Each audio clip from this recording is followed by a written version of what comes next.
And we are recording. Awesome. As always, I'm Brian Kynes, the creator of the Tales of Ulran campaign setting. We use various tabletop role-playing systems, heavily homebrewed by our own Tales of Ulran creations, to play through our game. And the awesome new word, and the awesome folks that are joining me here on this Sunday afternoon are here to help me write that story one chapter at a time. I'm very grateful for that. We'll go through introductions as we always do, and then we're going to jump into craziness. Cool things are happening, people. I'm excited to see what you all make of this. I can't help it. So let's just go ahead and go around the video. Jeremy, we'll start with you, sir. Go ahead and unmute and tell us about yourself. Well, I'm a big redhead. Nice. I'll be playing Mirk, who is currently trying to figure out who the hell's in my swamp. That's fair. That's fair. And by the way, whatever you did, you are sounding louder than you have in previous videos. So that's awesome. I was telling Jeremy outside of video, I was like, man, you've got so many good things to say, and it's a shame I can't hear any of it. You've got to do something about your mic. So I think we have the problem solved. Mr. McGuffey, go ahead. The playing Bastille, the Sun Elf in our game. Sorry, he caught me mid-chew. So basically he's he did it on purpose. A rogue converted to Celestial Warlock. So angels are a big deal for him. Yeah, it's kind of a big deal. That's awesome. Let's move over to Bella. For those of you that cannot tell, Bella's had a trim. Was doing all kinds of good things. Too bad she can't show it off, but let's go ahead. Bella, introduce yourself and your character. To continue the trend of sort of angels type things, Siluan is our avian chick who's a descendant-ish from kind of those peeps, right? Kind of, yes. She is the mortal embodiment of what they were thought to look like. Yeah. It is more complicated than that, but that's close. Yeah, so continuing that trend, she is the Maiden of Song, Skylancer, and now kind of chilling with this potential link to her heritage. Radical. It's neat. Isn't it neat how we didn't, this was just a quest that Valdera and them and Tamara took to scope out some really good stuff and hunt some monsters, and it turned into this. It's just crazy that we're actually here. And I made this stuff like 8-9 months ago, and now we're getting a look at it. So it's pretty exciting. Last but absolutely and certainly not least, it's the beast tamer himself. Colby, go ahead and introduce yourself and your character. Yeah, I'm Colby, and I will be playing Killtusk, who is, like Brian said, a native of these islands, who has a companion named Loki, who is this wonderful creature I have for a background. And he himself is come to realize that all of his myths and legends might be actually becoming true. That was a great introduction. Good job, buddy. And that sums it up too. That's good stuff. So it's always been a minute, right? Because we all live our lives, we all have work and things that go on. We had Super Bowl Sunday last Sunday. So now it's our chance. We're all sobered up and ready to rock and roll and do this the right way. This was a very intense moment, and I want to kind of get us back to where we were, kind of get into the moment, and then I'll kind of go around and ask you guys what you were thinking and what was actually happening at that moment. So the water elemental had been defeated, which was awesome. You guys did a good job on that. It had some artillery. I mean, it was getting ready to get ugly, and Brahmas, man, Mirk piloted him, and just, I think it was like 100 and something points of damage in 2 different 20s and 2 different turns, and was just on point. And I'm like, dude, I was excited for you. I wanted to roll 20s like that in my last game. So that was great, dude. Good stuff. Everybody pitching together, Silhouette piercing through the open mouth of the thing and trying to find out some mechanics. Everyone had a great role to play in that fight.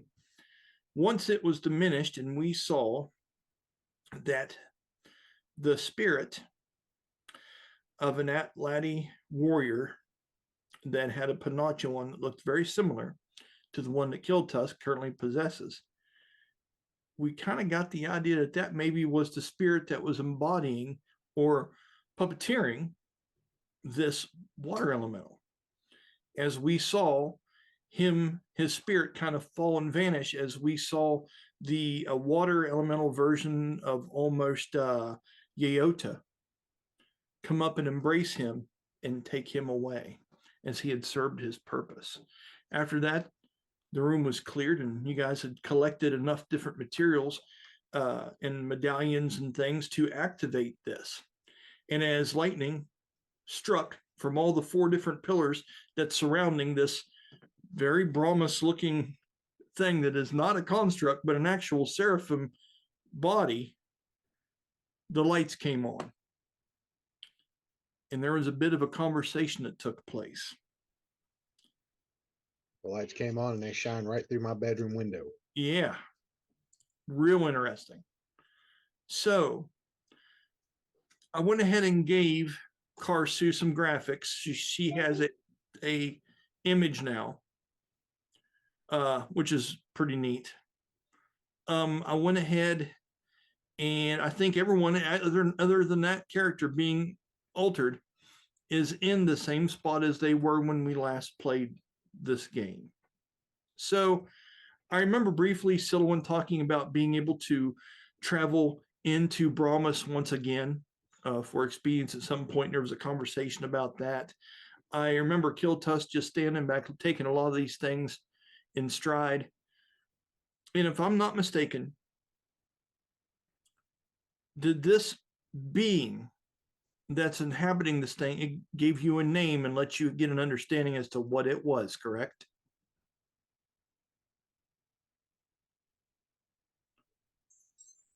I don't think she gave me a name, but I know name. she rattled off a name because I wasn't that person. What about you, Danny? What did you gather from this encounter so far? Well, I remember her giving a name, but I wasn't inside of it, so that'd be metagaming because all that was happening inside Brahmas. Okay. The last I remember, she said we lost because he wasn't an angel. Yes. And you get this sense, Mirk, that this being, this feminine voiced being, has no idea as to the actual time it is, the age that she's in, what has transpired. If the angels and demons, if the war was even lost, this thing that she says is, it's a big deal, right? So, having said that, I want to go ahead and jump back into this. Now, had this being strolled into the inner realm of Brahmas and was talking to you directly, or were you hearing a voice, or were you just, how were you communicating? Because I remember Just echoed voices. I don't think she's presented herself to me yet. Okay. I do remember her giving you her name. And after right before she said that since you weren't an angel, they had lost, she had said her name was Ambriel, the Forgotten.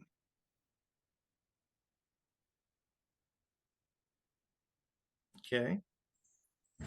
So let's go ahead and go back to that moment. Before I get everybody's responses outside, and if I remember correctly, it was a little weird because someone, weren't you trying to like knock on the door, and Brahmas just was so involved with this kind of stuff that he wasn't responding to what was going around him? Was that the case? Okay. Oh, I cannot hear you, Bella.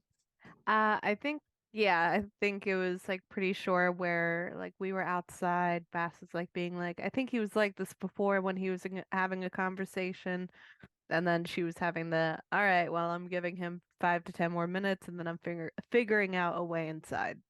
Okay. So, real quick, Bastille, what are your thoughts right now? What is it you're wanting to do next, you're thinking? He's waiting for it to communicate outside because there's word to be able to talk to Brahmas. But short of that, he's actually trying to figure out if he could get Vander there or not.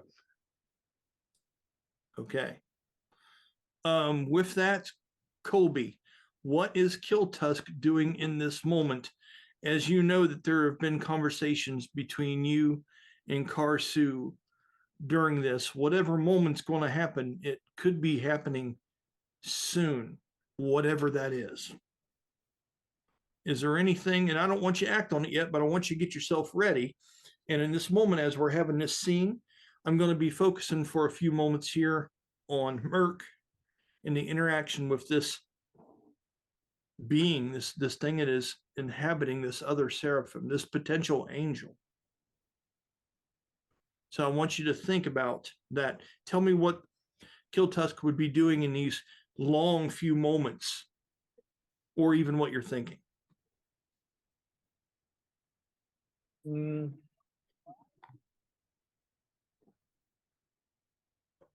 think he's gonna be mainly wondering like what exactly has happened after the lightning struck. Like did they fail? Did they succeed? Like if that was supposed to be happened or not? Okay, just wondering if this is the inevitability of all this. What more is there to come, or is this it? I get what you're saying. Okay, I believe I do anyway. I try to. Yeah, that's what I'm saying. Okay. At any moment when we're having this conversation, if one of you guys want to do something on the outside, speak up and do it. Role player characters, take the microphone. Just let me know, okay? Mirk, when she said those haunting last words, all is lost. Because she realized that you're not an angelic spirit, that kind of thing it's supposed to be in here. You're something else. And she just sounds like she lost hope. Hate to put. Okay, so let me move myself around here for a minute. We're not even ready to fix this yet. What a cluster this is. Okay, so my internet dropped completely off on my one computer and then remained great on the other one. So what this means, security's good there. I've got the right microphone. Sound is on correctly. It's going to be editing nightmare. Pretty much. But we'll get it figured out. It's just going to be splicing too. How am I going to do that? It's going to be interesting. I'll figure something out. We'll figure it out. Okay. So, having said all that fun stuff, what was the last thing you heard, people? You said my name. Jeremy. That's hilarious. Because I said a lot that you didn't get to hear. Said Mirk. I looked up and then freeze. Yeah, it's good stuff. It's fun. Cool. So then I was over here like, yes. I know. I'm sure. Man, that sucks. My internet's hooked up and it's doing great. I don't know what happened. Hopefully it doesn't do it again. So you remember those last words that were spoken to you at the end of the last episode? Yep. When this being, this feminine spirit, this potential angel that's inhabiting this seraphim that has been down here for you don't even know how many ages. This temple has been built around it. You understand? I mean, that's crazy. Okay? So, when she recognizes that you are not an angelic being inside of this seraphim, there are so many things to consider all at once, Mirk. this being may not know the things about religion that you do. They may not realize that the war ended. They may not realize that she's not supposed to be here anymore. The creation of guardians, the races that came to be from the age of dreams. I mean, there are so many questions here, and I hate to put you on the spot, sir, but you're on the spot, sir. I mean, that's all there is to it, really. So, as I was telling everybody else to kind of have their own thoughts and be ready and jump in at any time, where are the first words that Mirk says?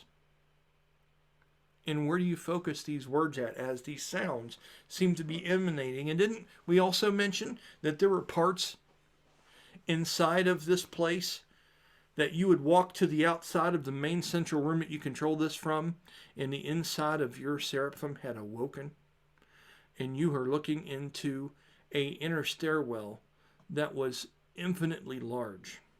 You remember this? Mm-hmm. More doors than you could do in 100 of your lifetimes, and your lifetime has been long. With a much higher ceiling that leads to you don't even know where. This is almost reminiscent of when the Valkyrie came in depths to this central area that looked to be bottomless. What are the first words that you say to her as she believes and her words linger in your mind? All is lost. All is not lost. Much time has passed. I am no angel, but I was given the right to be here by an angel. Come see me. I want to see whom I address. You hear these words like they're almost forming and they're echoing from inside there. And you hear this same phrase described in 4 different ways. Where am I? How much time? How long has it been? What angel has said this to you? I am truly lost. And all 4 of these voices are of the same being that kind of come at you from different angles, almost like random thoughts in your head, and they all kind of hit you all at once. All 4 of those messages. Mirk. But the most prominent one is the one that says, I am truly lost. Mirk will step out into the stairwell. As you do, steps seem to form under your feet. As the different pieces of stone and things that are now twisting and moving in this place, as if they're stuck in some kind of strange anti-gravity orbit, begin to form under your feet, and you get the feeling that where you would walk, this place would create a path. There are different half stairways that lead to different doorways, and the main central one is somewhat formed in a spiral. But this place has been taken apart by something.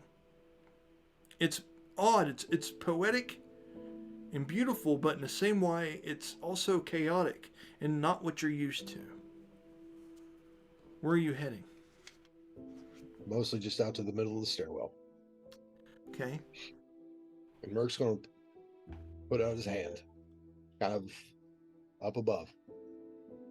He's going to say, follow my voice. And as he uses the spell thaumaturgy to make his voice louder, he's actually going to try to focus some of his radiant energy, even as a paladin, into his hand, hoping it'll act as somewhat of a beacon. And then as he does that, the spell that he meant it, as he says it, will be in that loud, booming voice. Okay. I like this, something we also do in our game, Homebrew. Roll me a 1d20 plus your spell save modifier to see how well and how intense this is cast by you. Instead of just saying it's done, let's see how well it's done, right?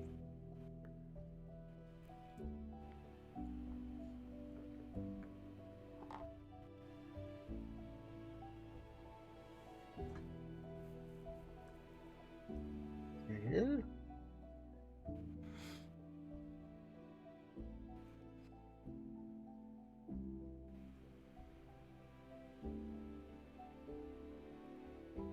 What'd you get, Jeremy? Is that a 1d20 and a 1d8? No, 1d20 plus your spell save Oh. DC.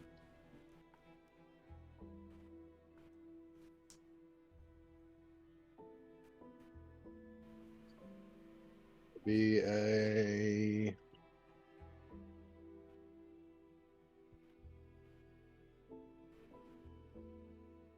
So plus my spell save DC? Or my spell attack modifier? Usually when we're doing, like, we want to gauge how strong spells are cast. If they're to attack something, we would do the attack thing and do an attack roll. But if we're wanting to see the potency of which you were able to cast it, don't we usually use the spell save DC? So that makes it a 30. It's really good. A 30. Okay. Since you were able to get a 30 out of that, I'll give you this. Everybody hears this. As when you look, the lights that come from the seraphim seem to emanate and glow a little bit as these feminine words that sound from a middle-aged woman. They sound strong. Danny, this voice would almost have the same kind of potency somewhat as Tamara's did back in the day when you knew her and traveled with her. Okay? And the words say, countless thoughts and memories have came and gone. I have lost myself, and I have rediscovered myself countless times. Every room is a memory, and every memory is an eternity. I hear you, mortal, but I have lost my way in this home. And as she says that, all of you outside have the same kind of experience that Mirk had inside. You hear 3 or 4 different messages that come out and whisper and encompass the room. You hear, how can I lose my place? You hear another phrase that says, where are the others? Where are the others? You hear a third voice, all the same person, but at the same time like thoughts, just coming out whispering around the room. You could hear, where have the Morital gone? Valerian rest in Alluvia. Raytheon touches through bonded people. Are you stepping up and speaking this to it? Yeah. Okay. And what was that again? Solaren rests in Alluvia, much as you were asleep here. He has chosen to sleep. Raytheon has reached out to at least one individual on the mortal plane. And through him, I have seen, he describes he calls it the Mount of Angels when, oh shoot, I can't think of his name right now. I've got it all wrote down, and Bast would remember. Roll a history check.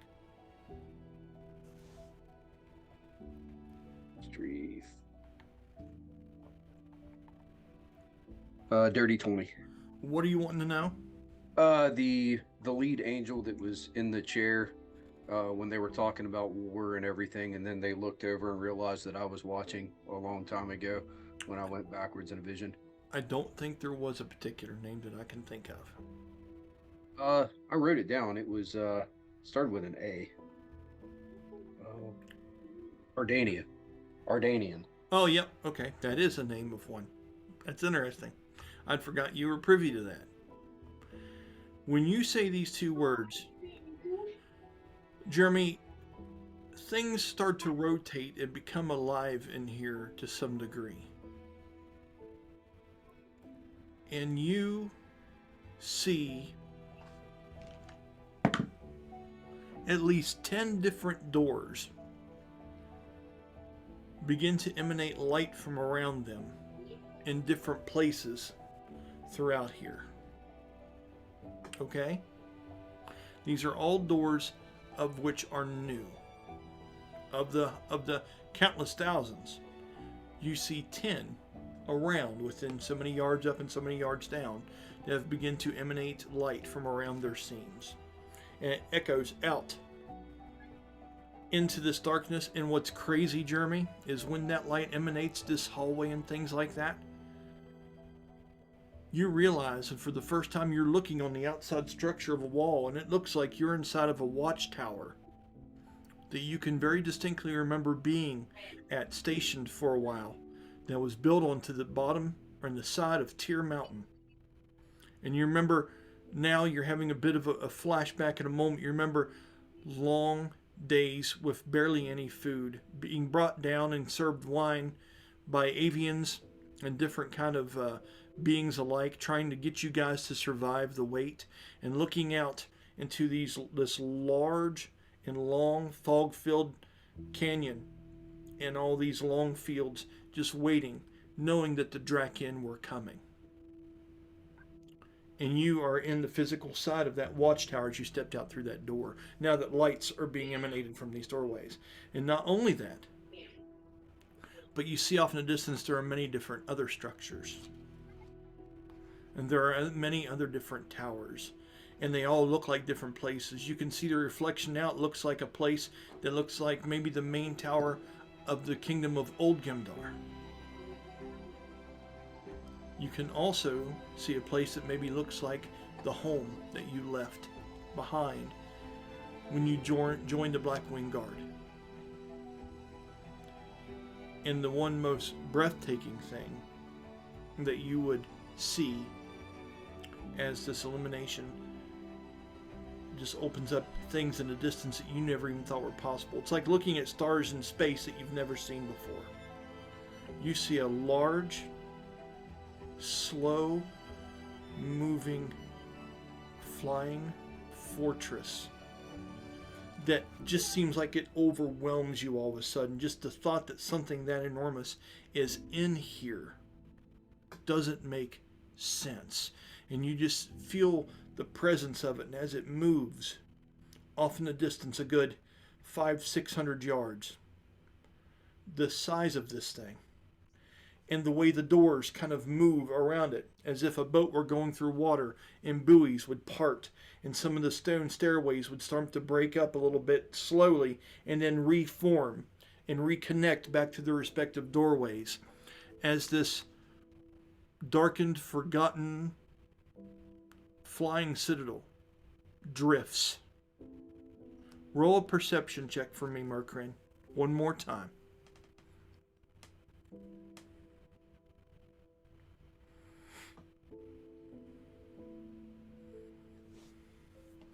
Natural 18. That's great. Plus 3. 21. 21.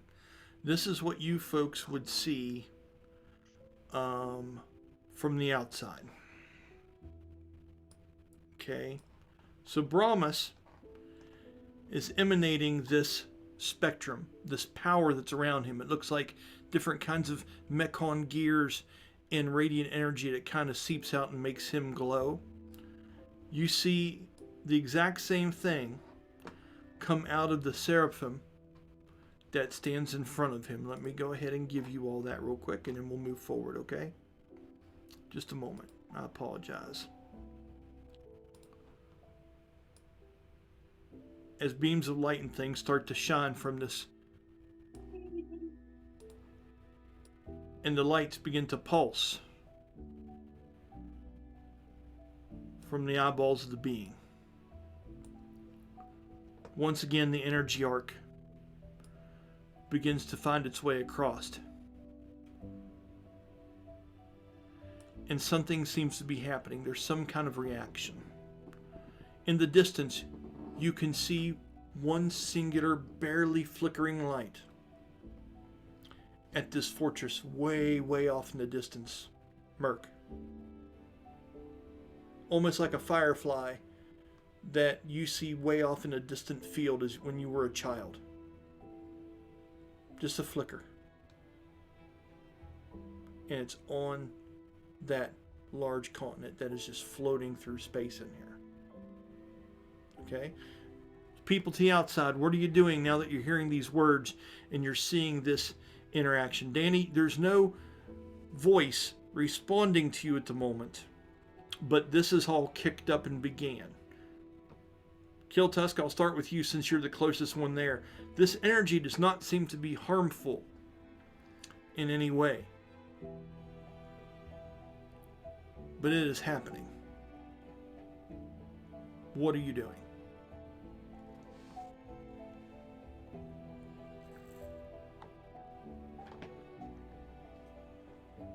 I think he'll be backing away and actually getting closer to the group, and like looking at Karsu and might even ask her, like, is this what it's supposed to do? Okay, so let's move you down. And I'll have you go back behind these guys. Let me change the dynamic a little bit so it makes sense. Here we go. And I'll have you standing back behind Brahmas. And you're having this conversation with Karsu. Okay. As she looks to you, her eyes are beginning to light up and those marks are beginning to shine on her as she is reacting in kind in some way to this. She says to you, Kiltusk, without looking at you, she goes, "This is what Rersi had always told me about, although I'd never seen it for myself." And she's kind of stops herself before she speaks as to correct what normally she would have said here. And she goes, you almost know that she's getting ready to say he, but she corrects it with a she, now that she's heard the voice. Okay? And says, she is getting ready to show us something. They've spoken of this. The Morital write it on the walls. This is the way that she speaks and teaches things. We're getting ready to have answers. She takes a deep breath, and you can see water kind of fill up her eyes, and she looks at you, Kiltusk, and she looks down, and she turns around, and she steps over this way.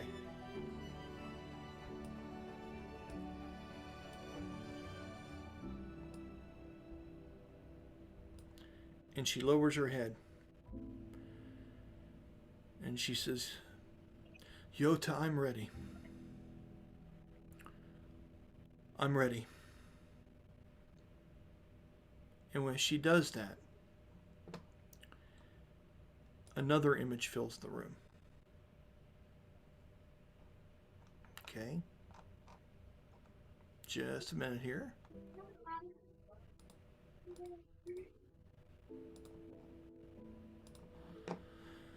From the waters in front of her,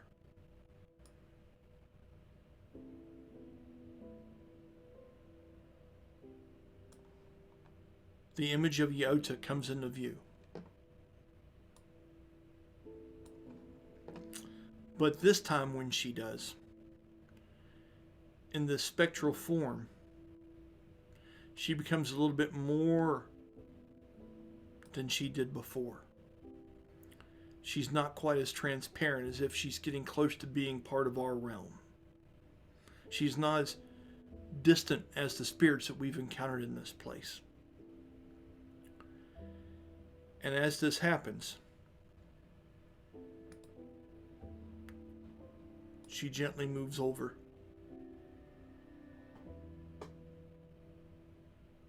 and lands beside the young Psion.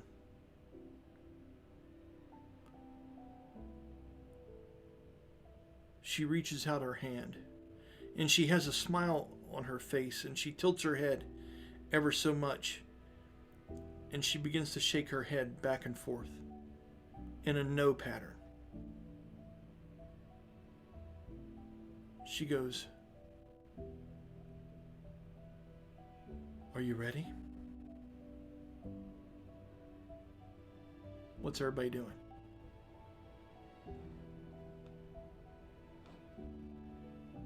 Ready for what?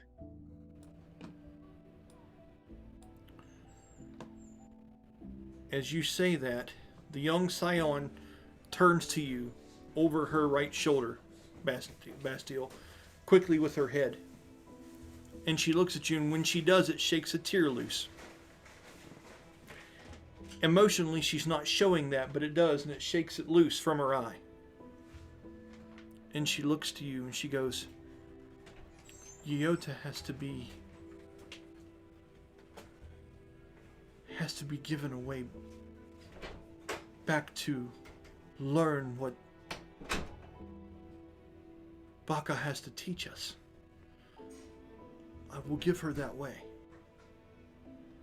The angel can speak with us. And when he says that, he turns, and seeing that does it look like it's just not enough energy? Because if so, actually, just give it a shot anyway. Roll an Arcana check of disadvantage. Okay, with or a religious check, either one you want.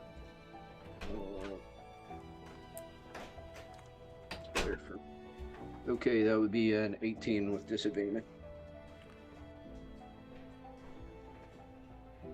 You don't know what exactly is happening here. With an 18, when those words came out and said those things earlier, they didn't address you all straight on. You don't know if it's not enough energy, if there's some kind of struggle or something. You concoct that Mirk and this thing are communicating somehow. And that's all you can gather from that. I'm going to use healing light on the construct. You gain the ability to channel celestial energy to heal wounds. It's D6 dice for healing, but the nature of the energy might be useful for it. Okay, go ahead. Make sure to subtract your magic points off there. These don't cost magic points. I have a pool of die for those for warlock level. 10 points of celestial healing. Okay, you do.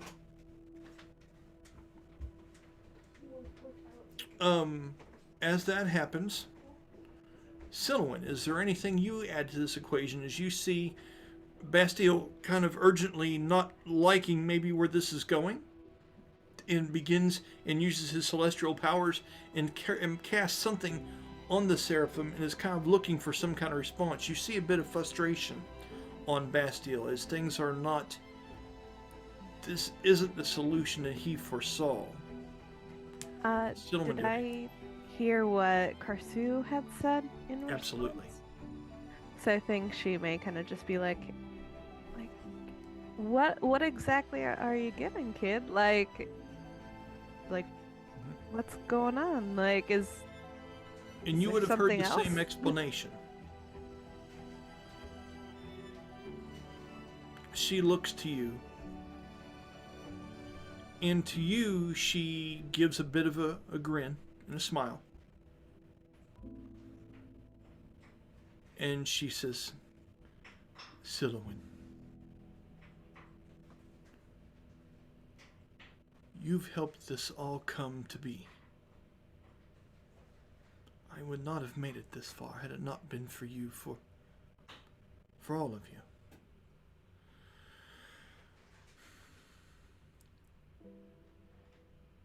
I am the only one left to do this. And she smiles again, and you can see another tear in her. She goes, but there will be more. There will be more afterwards. I mean, there isn't any. You have a whole life ahead of you. Like, isn't there like something else? Like, we all got you here. We could help out. We could do something because you have a whole life. Her name isn't even Baka. What's that? Her name isn't even Baka. What you know of her is old legends and mostly wrong.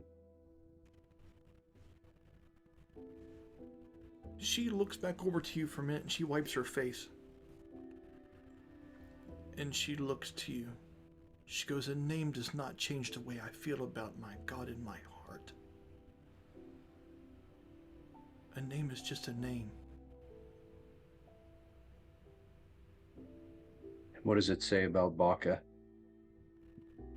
Why would Baka need a mortal? At that point, Brahmas, what are you doing? Oh, he's a Brahmas, what are you doing on the inside? As you heard Bastille speak up, and if you choose to, I can say you can either start exploring the outside. I mean, you can literally do anything you want to. That's what makes D&D great. But I will say that you're hearing this conversation happening in the background of the room that you've just still, you're out the door, but the door's open. You're still hearing that coming from the 3 windows. And you're also witnessing all this outside.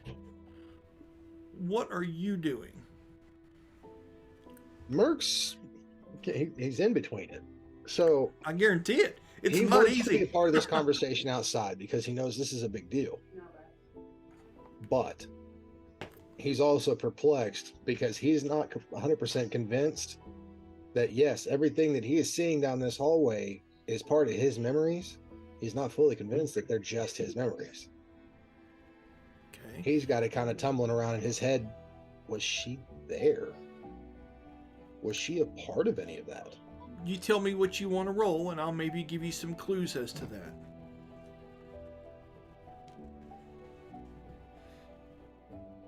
The type of answer you get will depend on which aspect of it. Do you want to do a religion? Do you want to do a arcana? Do you want to do like some other role that's talked about how well you have went through and learned about this construct itself of the seraphim? In the time surrounding the Mountain of Tears, did I have any direct correspondence with angels, or were they an afterthought, or like that after the fact, or were they on the battlefield with us?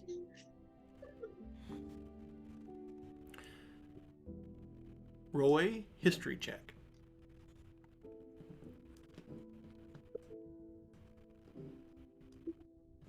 8.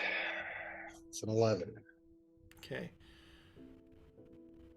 You had felt the presence of the Valkyrie before, and you didn't realize it until you first actually met her in this, that this wasn't particularly an angel.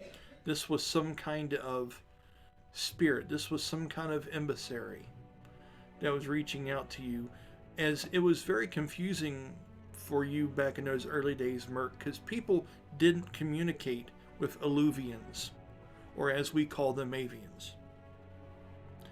So every day for months, when you were stationed there at the foot of the Mountain of Tears, waiting for this battle that you didn't think you could win, it was like angels were amongst you, and you never quite could shake that concept that was real. That makes sense? Yeah.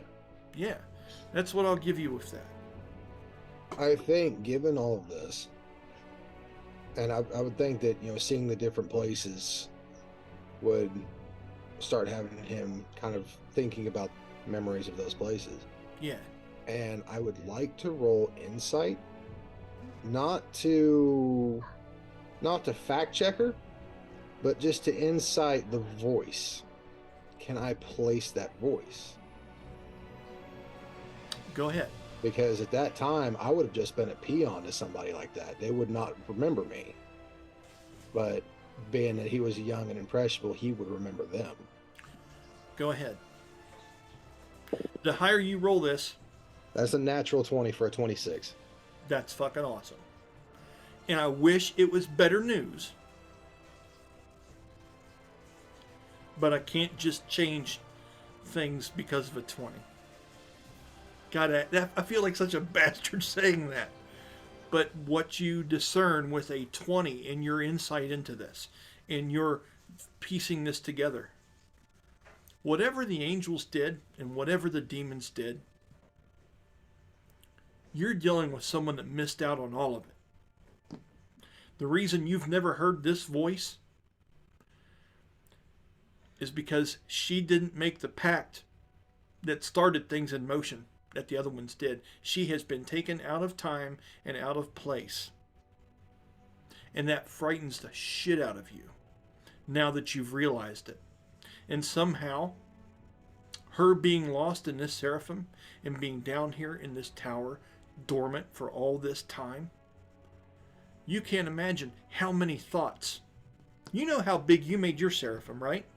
Mm-hmm. Imagine these things were created on a battlefield, right? These things were created to house angelic souls so they did not become corrupted. You know this. With the 20, I'm reminding you of shit you know. You do know this because I know Mirk in his study and figured this out. We've had conversations about it. Right. Okay? She is created through her angst and just trying to figure out where she is and what's going on. She has created such an immense space that it is going to be on the realms of her seraphim. And just because you're close to her, it's bleeding over into fucking yours. Right? That's what's happening here. And any one of these doors could be a passageway to go to her seraphim. And that one seems very goddamn interesting, way off in the background. That's kind of his thought, because he's thinking that the ones that are glowing might be some of her, maybe even some of her immediate thoughts that are running over into his memories. Yeah. But he's thinking that faded light is probably the best shot at meeting her directly. I mean, with a 20, because, I mean, that's the best, because there's things here that I don't even know yet, Jeremy. Right. But I know how it works and the course of it. I'm just interested to see how this unfolds. Mirk knows that the inside of Brahmas is a grand castle. Yeah. But it is limited to the person housing it. Right. You're seeing real deal. But he's never experienced this kind of intertwine between two seraphim. So as far as he's concerned, that's her castle. That is her Brahmas. Yeah. Is the best way he's putting it together. And or at least a representation of it as real as yours are. As real as you seeing that ex-sergeant and seeing a table with you as a young kid meeting your wife for the first time. You know, you have several hundred rooms in this place. Now you're looking at the stars in space like we looked at earlier, but like we talked about earlier. And when she says she's lost, that hopelessness of like, oh wow. Imagine making a mansion and every one of your memories and hopes and shit like that was a different room. How would you get to the bathroom in the middle of the night? I feel like that Mirk would almost feel pity for her because he felt the same way when he first entered Brahmas. Yes, absolutely you did. Absolutely. So I think he's gonna make his way that direction. He knows everything outside is a big deal, but this can't be ignored. Do you do anything to communicate that with everyone that's going outside? You hear their voices. You know things are going on. Do you have that? Do you want to take Silouan along with you, possibly? Do you want to let them know what you're seeing? You know what I mean? If not, and you want to go, go. They will figure it out one way or another.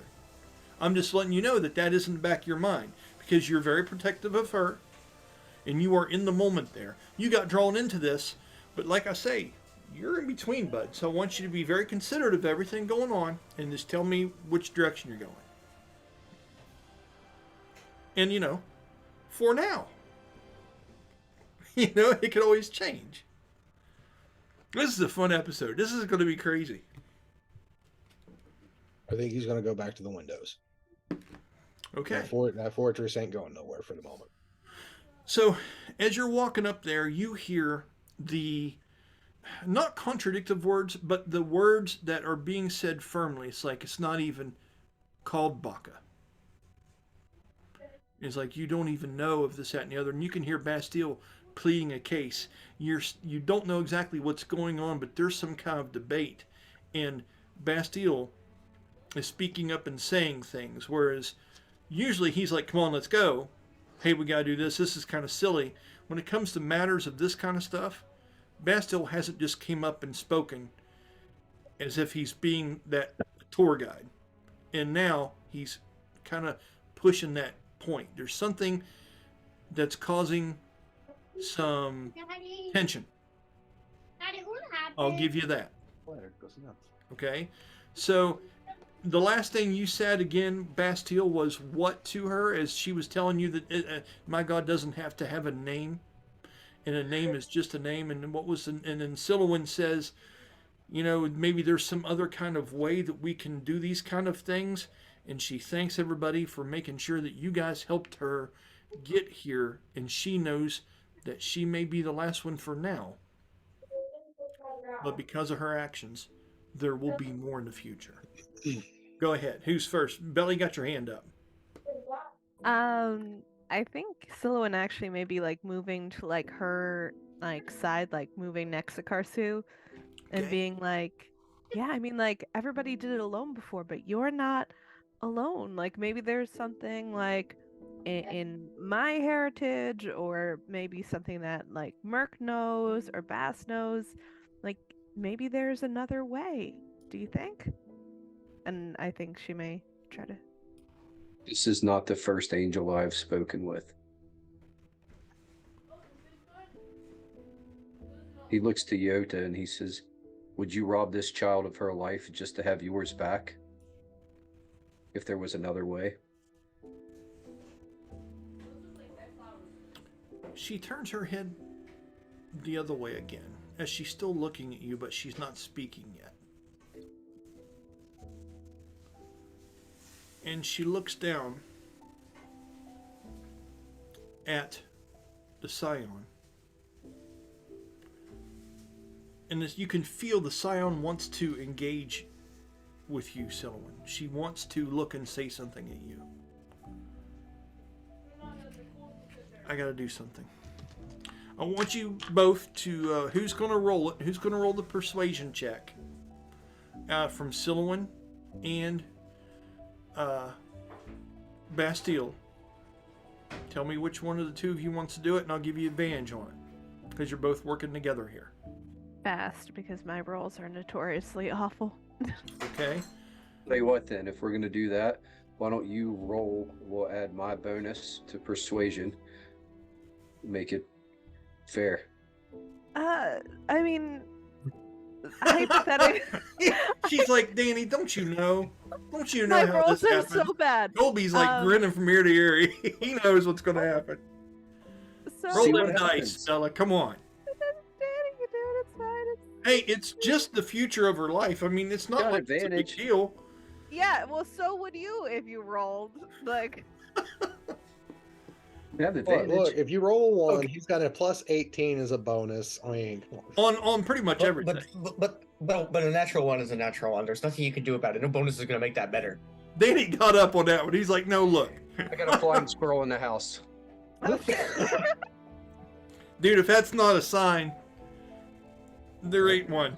It sounds like squirrel intervention for Bella to roll. It does. You'll hear the dog going off here in a minute and everything. Bella. What am I rolling?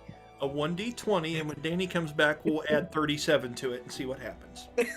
Is it with advantage or No. just adding his thing? You just roll, we'll add a thing, and listen, all rolls are good rolls when it comes to role play. I just want you to know that in your heart. So you got a 4. This is exactly what I was talking about. I mean, that's great. Because I can see things that you all cannot. And there is no losing in this. But that is, that was a steep... Danny, what's your bonus to this? +7. Because I'm proficient in charisma. So I just had to catch a flying squirrel because I have no idea how it got in. Okay. But the cat had it. I had to put on a welding glove and grab it and take it outside. Great job. When I threw it, it actually glided. It was cool. On a paper airplane. Yeah, like a paper airplane. Oh, God. We'll be anyway, eat it shortly. Danny, Bastille. What was the roll? It was a 4. With advantage? No, it didn't have advantage. Not in this situation. Oh. Disadvantage and advantage canceled themselves out to a fair roll. The only way you guys got a straight roll is because you guys teamed up together. You counteracted it. Did we though? Did we? Really? Did we? I mean, did we though? I've been saving this for a rainy day. Oh my Because God. even hearing this, Mirk doesn't think that this is the only way. As long as he's been a spirit, he's come to see at some point in time that this plan has played out in almost its exact entirety in some other way. I want to gift the inspiration that I have had since I started with you guys to Bella, to give her the opportunity to reroll. Thank you for saying that. Didn't you have a paladin ability up that gave us an extra 1d4 on our rolls anyway? Yeah, when you cast that before. Saving throws. Huh? Saving throws. Oh, okay. You give me a description and you say something in this moment as you reanimate Ramus and words come from him that will add to this equation. And if what you do convinces me, I will let you do that, Jeremy. Okay. So as he comes back to the window, and Ramus does reanimate, he does a slow turn, looking over his left shoulder. Generations have come. Generations have gone. Somebody's pet that got out. Lives of sacrificed have gone in vain. Our very own avian here has only one wing because of a sacrifice, regardless of whether it was to her own will or not. A willing sacrifice and an unwilling sacrifice are all the same. Should there be another way? Should there be a different path?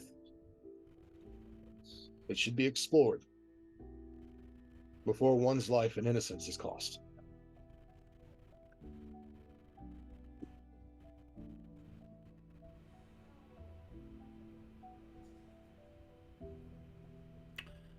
Bella?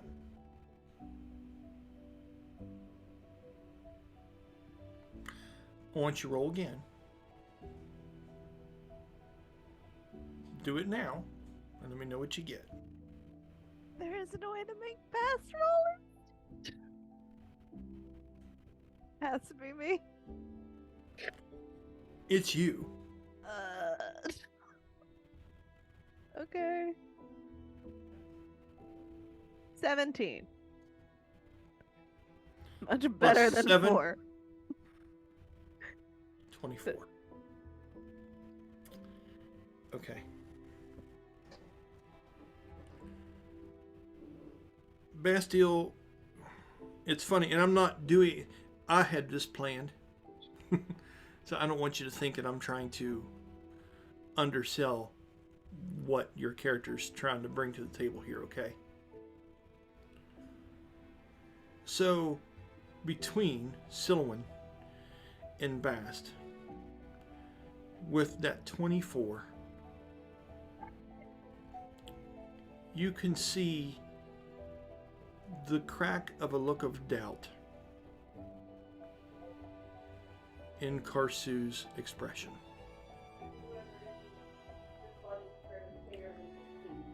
And as you guys are focused on looking at her, and you see the runes begin to emanate and race, and they are racing now. They are very, very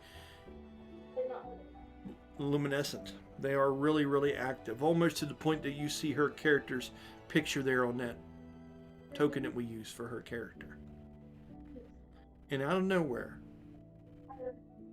when you are looking at that, you see the phantasmal hand of Yeota reach out and put a finger underneath of Karsu's chin.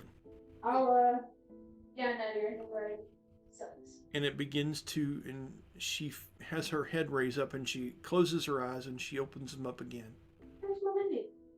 And she says to her, and you can see her swallow because she has quite a thin neck and stuff, and she goes, Flying squirrel. Yeota, I'm ready. Damn, you did something. Mute that for me, Jeremy. And as she does that, Can Silouan wrap her up in a hug? absolutely you can. So in that moment, and she goes, I'm ready. Silouan comes around and embraces her. I can even see the one wing, maybe even making an impact as well, right? And as Yeota raises her chin up and looks at her, and she goes, you are ready to lead. Could Brahmas turn around and make one final plea? Not in this moment, no.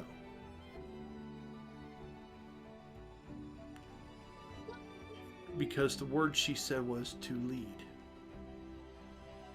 If you all heard that.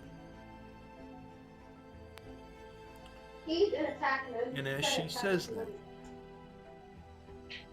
she takes her hand and she caresses the side of her face. No, he went. And she takes her hand and she extends it past her and reaches out to the far steps. And she looks past all of you. And she goes, it's time, Baraxel. I need you. Oh, we passed the 13th of February. Yeah. And as that happens, everyone looks and follows her fingertips if you've been caught up in the moment. And to the south, a large Takari stands.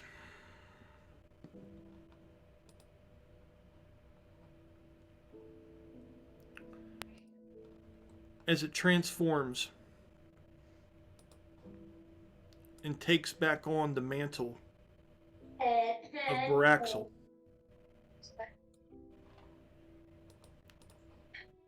he makes his way up the steps to the group.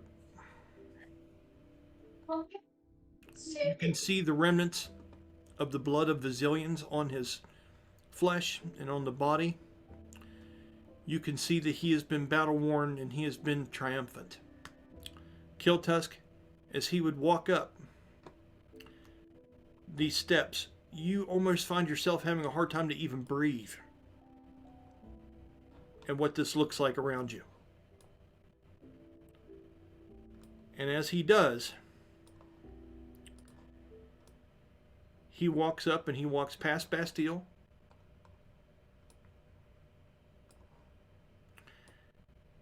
And he walks over in front of Kiltusk. And he looks at you. And he puts his hand on your shoulder. And it's got that large bone claw that he uses as a weapon. Okay? And he says, he looks over at her and he looks at you. He's, "You are the future of the body. Don't lose sight of that."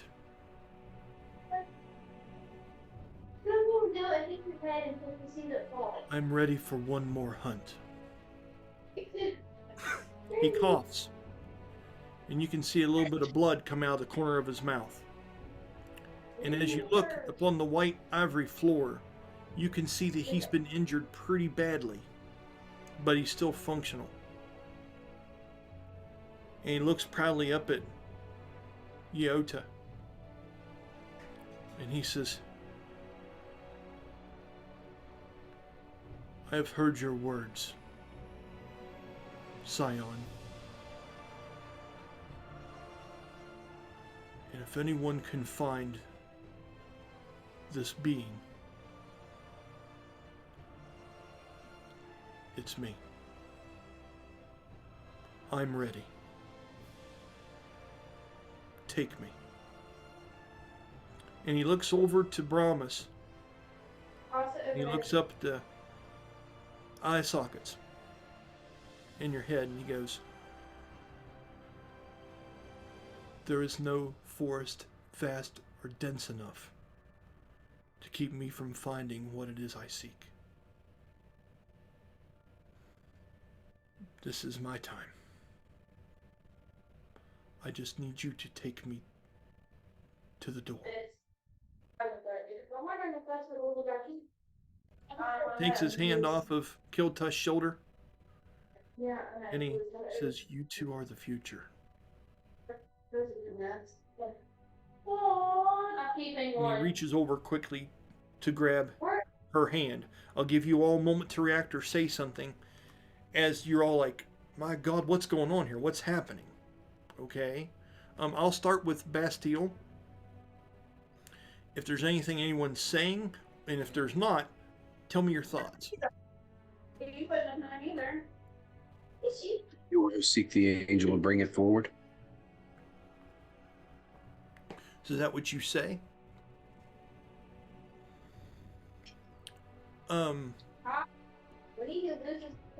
Yeota would look past him. And she would look to him and she would smile and nod and she goes,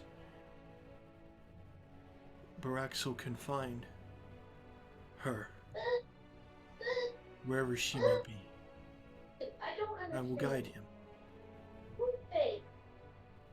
We will work together with the help of the one whom speaks." And she looks over at you, Brahmas. And at that moment, you see her spirit begin to dissipate as she joins with Baraxel. Okay? So let me do that fun stuff real quick. She fades.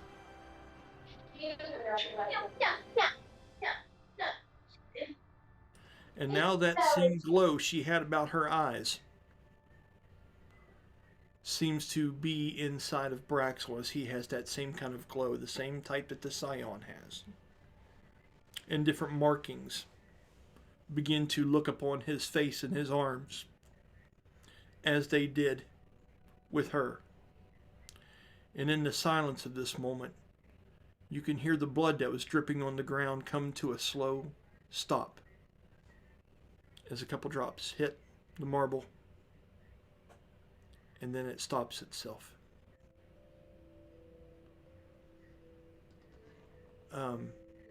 He looks to you, Brahmas, and says,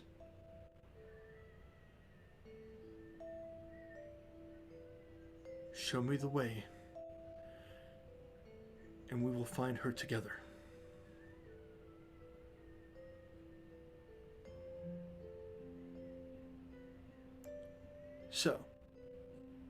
Silouan, what do you say? As you're still holding on to the embrace of her and stuff, and the Psion, you can feel her breathing heavy. You can feel her heartbeat in your arm, as if she's relieved, but you can also see that there's this emotion kind of welling up in her. You can feel her shake a bit, like she had to build herself up for this for so long, and she's relieved, but she's also losing kind of like a uncle father figure type Atlanti warrior to this, and he is old. He has been through it. And she looks over to you and she goes, if anyone could find the spirit, it would be him. And she puts her head down on your shoulder and kind of loses her shit. Okay? Yeah. So I think Silouan definitely kind of pulls her in tighter, kind of a bit for a hug. yeah. And kind of just being, and he's going to do so well at it. And you are going to lead. You are going to do what your God wanted you to do. Okay. So, Kiltusk, what are you saying? If anything.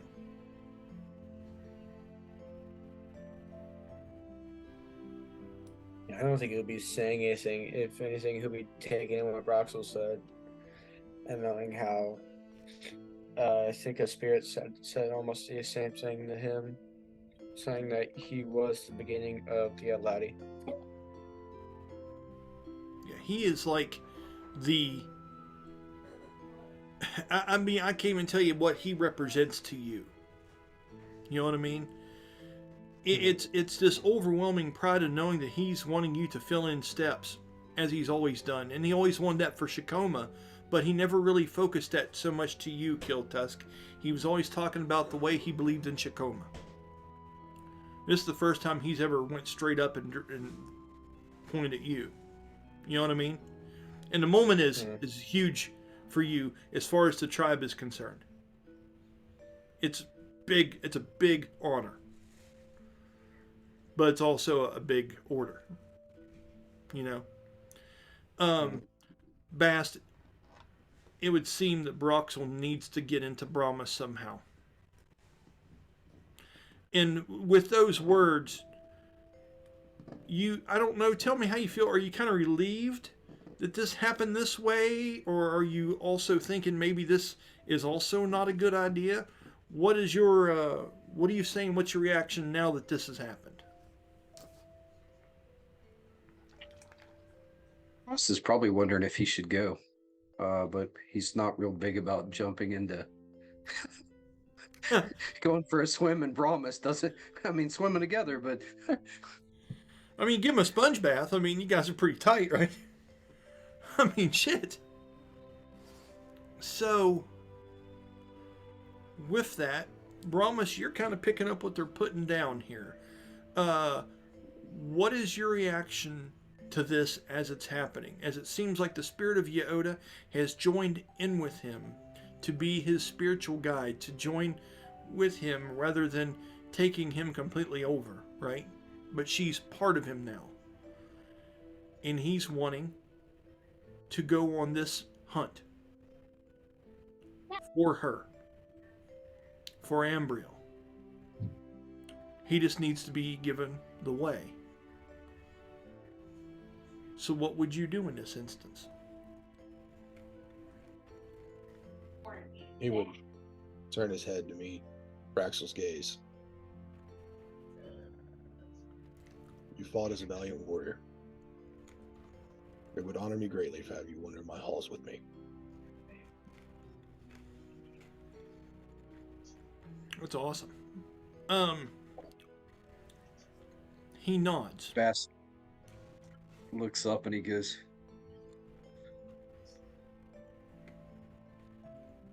grabs that ring that he keeps hidden, and he goes, should a scholar be there as well?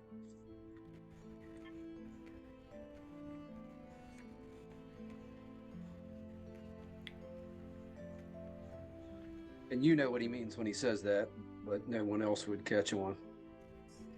I'll let you guys figure this out because, you know, there is no way I can know how this is going to go. So you guys tell me, are you all just condoing up in Brahmas? Are a few of you going, some of you aren't? I mean, figure it out, guys. Have a conversation. Mirk has only ever brought one person at a time. And That's his true. walls. I feel like doing more would be taxing. But given the severity of the situation, I think he would consider it. If it is something he could try to do, he will. Okay. So,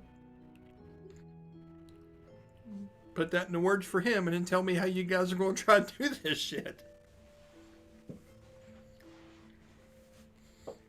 Someone who knows the angels better than myself would be a welcome companion.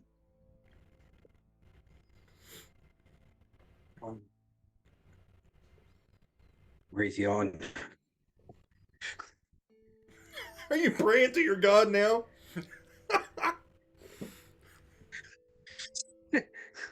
Guide my steps. Oh my gosh, it's got to that point where we're praying the gods. Okay. Oh shoot. Well, I've got all kinds of crazy ideas. I've thought about like using the portal stone and stepping halfway in and yelling for Vander, but I also remember the last time I stepped halfway in and it wasn't very nice. It was a shit show, yeah. It's pretty brutal. It was brutal. Cecilia, when you know something about opening up this passage, do you have any insight into how this might work? This is more me thinking, and if it is feasible, then I would translate over to Silouan, but if it's not feasible, then she would know otherwise. Let's just have fun with it. Explore the space. What are you thinking, Bella? Is there some way to loan either magic or energy from both Silouan and Karsu to help him with this process? Because there is some energy sort of linkages already between the scion and the spirit, and Silouan may have some energy associated with Brahmas because she has been in that space before. So, well, you know that it seems like he can open up that gateway as long as you're there to go through it. Right? So roll me a check. It can either be Arcana or something else if you would like it to be. If you want to be on the ancient seraphim and stuff and you want to base it on something that maybe Ignatius has talked about at some point. First, let's do this. Let's give you the history check of disadvantage to have a past memory come back to you. Because of your being knocked out and you still don't have all your memories from those golden days.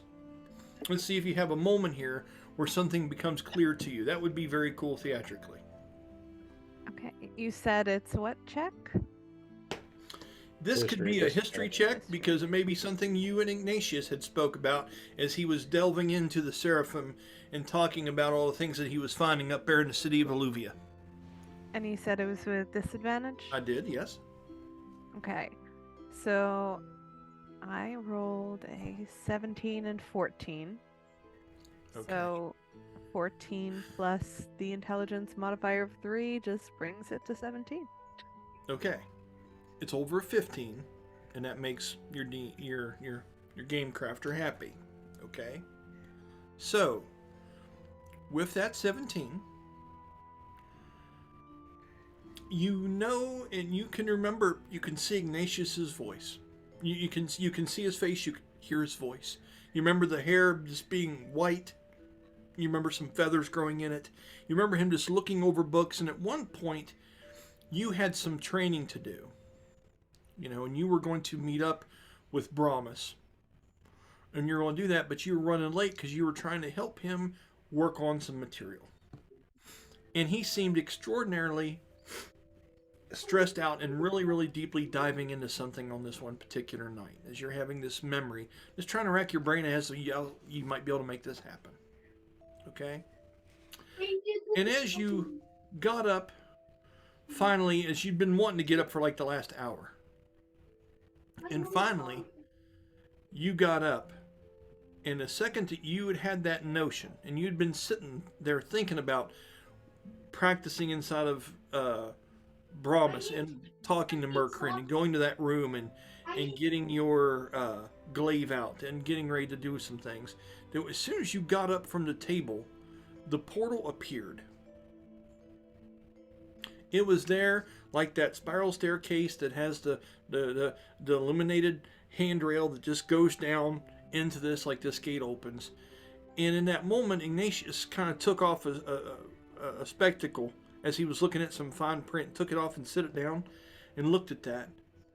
And he says, well, that's altogether different. I don't think I've actually ever seen that done in that way before. Did you do that? And your reply would be, you don't think so. Just sort of, yeah, the shrugging. I realized as I was shrugging that doesn't translate over outside of you guys. As he got up and he walks over, he looks at it, and he looks at it like it's a Christmas present.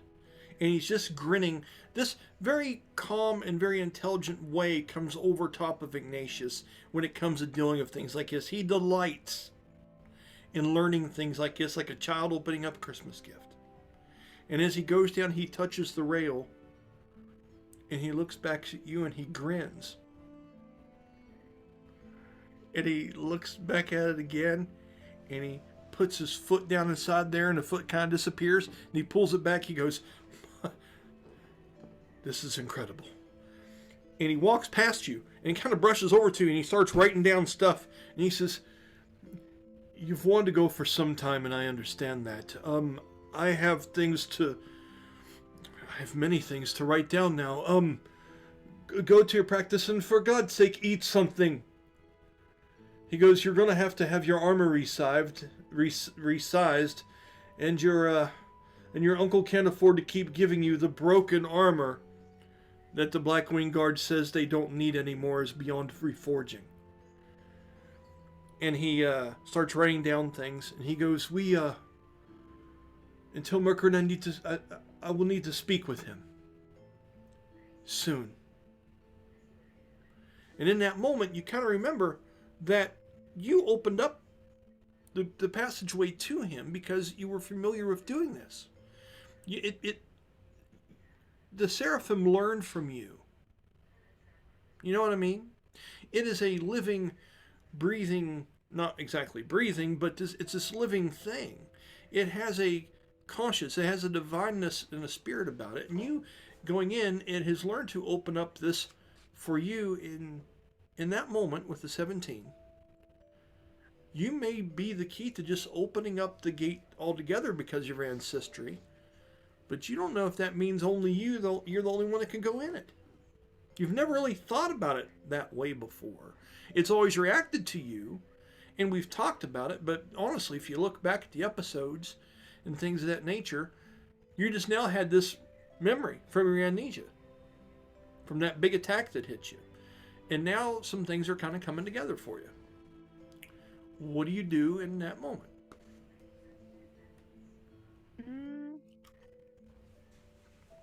I think she probably wanders over to, probably loosens up the hug a little bit and kind of looks over towards Brahmas, being like, I can help open the door.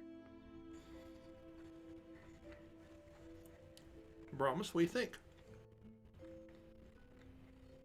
Very well. Combined effort should be fine. You know that typically when she comes into this, what you need to do is you need to go to the room that she practices in, and when you open up the door to that room, it's what opens up the gateway on the other side. That is typically what you do on your side. Promise to do this. So, that's the thing. Now you have to find it. Right? So, you're hearing all this. You guys are more than welcome to react however you will. Okay? Do you want to search and see if you can see the door? Yes. Okay. You I won't make you roll for every time you're doing this. As you search around, I will need you to do a perception check, basically. Or another kind of check if you can talk me into it, as all the different stones and things that are moving around here yield to you as you take a step out like you did. But everything's kind of scattered, so I need you to look for that particular room that she practices in. The doorway to it, at least. I'm going to do perception, but add my archaeology bonus to it. Yes, you may because of this. Very good.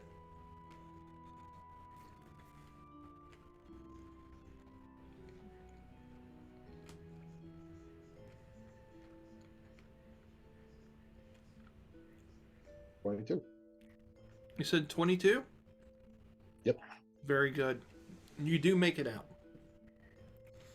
And as you try to approach it and go towards it, you notice that these stone steps do come in and collect to you if you give them just a moment and form in front of your feet as you would try to approach it.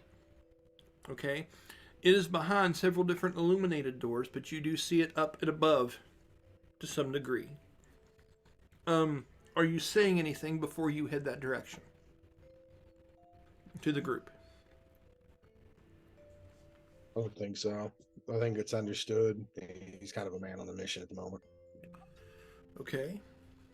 So, with that, let's go ahead and do our first break. It's 9:43. Everybody start thinking about how we're going to make this happen. Silliman's wanting to be the reason why the doorway is unlocked. You know how you're going to do it on your end of things, Brahmas. Okay. We know that Broxel has the soul of Yeota within him. They have joined into one, and they are wanting to be able to go into that seraphim and find Ambriel. And you believe that all these different doors that are inside of you, inside of Brahmas, possibly are doorways to get over to that being. God knows what you'll find. But that's where we're at now. So everyone's kind of think about their place and take on this. Okay? And there could also be some other monkey wrenches thrown in too. Because you realize Broxel's here. So people have come inside of the water temple. Okay? And you also see that this stuff is illuminated here in the background as well. So, who knows what's going on? There may be monkey wrenches thrown into this on you all. We don't know yet. We'll see. So, I'll go ahead and do a break. And then we'll come back and see what happens. Let me get ready to hit the pause button here, guys. Hold on. In 3, 2, and 1. And we're back. Good deal. That is recording. It is. Nice, and that is too. Okay. So, now that you guys have had some time, I hope you've been doing some thinking.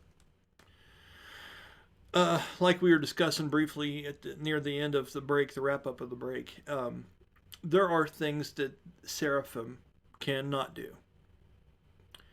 And they are not based on game mechanics, but rather storyline arcs and the intent for which they were created.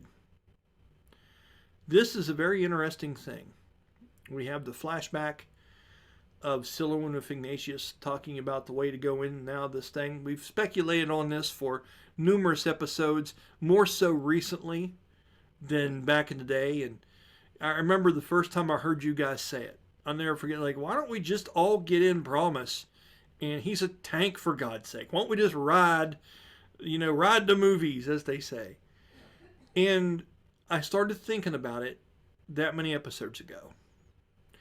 And the angelic lineage that Silouan has and Ignatius has was the key to making it traversable, to making it kind of happen. But now we're really starting to look into, but what if we did this? And what if we did this? This makes a very interesting scenario. So I hope you guys are equipped to sell me the best line of bullshit you possibly have to try to make this work. Listen, I'm rooting for you, but I'm going to say this is not going to be as simple as it sounds.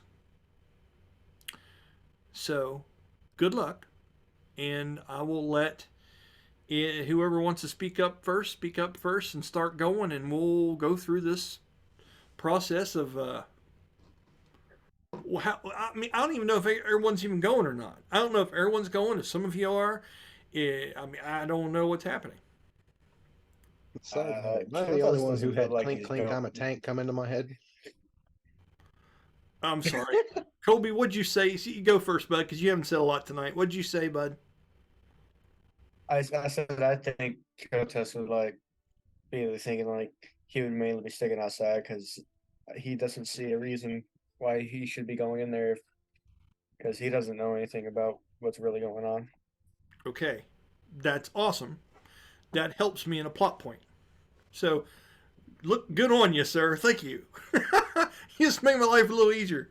There's someone on the outside. Thank God. Okay, so now that you have inadvertently helped me with that disaster that you guys have created, go ahead. Who's next? Who's next? All right, Jeremy, go ahead. So, Mirk's done this several times. Oh, yeah, he's a pro. Oh, yeah. So he knows kind of the steps that he's got to take in order to make this happen on his end. Yes. And that's what he's going to do. Is basically, he's identified with the 22 as a roll to get to the right direction. I love you reminding me that you rolled a 22 on a roll to sell that shit. Dude, you know what? Yes. It was a glorious 22, Jeremy. Please go ahead. Said, sell the bullshit, so I am selling it. Take it all. Go ahead, buddy. I'm listening. So he's going to go. I think we said that he needed to go to Sylvan's training chamber in order to basically begin opening this gate. Absolutely. That's what I think. That's what you think. That's what he's going with. Okay. So as you head that direction, you're just going to start stepping out and seeing if these stones fall to your feet and things of that nature? Mm-hmm. Because despite the fact that this other angel is kind of in my yard, basically, Mirk's still confident that Brahmas in and of itself will still operate for him as it has. Okay. So, as you step out and you head that direction, and you know you need to go up to get to there, and the steps have been, it seems as if they will form at your feet, but you can't help but have this uncertainty. You don't know what is wisping through here and things of that nature. It's very strange. Okay? And when I'm going to say you go ahead and take your first step. And as you do, the rocks seem to tumble. And the large rectangular stones and the broken pieces of this place that are kind of floating around in orbits seem to come together. And you just can't get over how amazing this all looks. You know what I mean? There are so many doors in the distance that are lit up. It looks like stars in here in places. You cannot get your mind wrapped around how immense Ambriel has made this place. Think of the time it would have taken. Think about everything that she's missed. Right? And as you begin to take these steps, I want you to roll me a Constitution saving throw.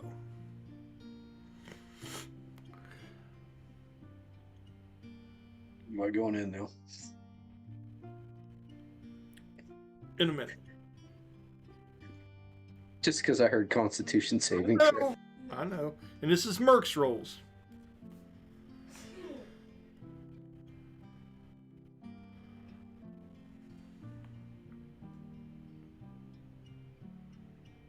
That's an 11.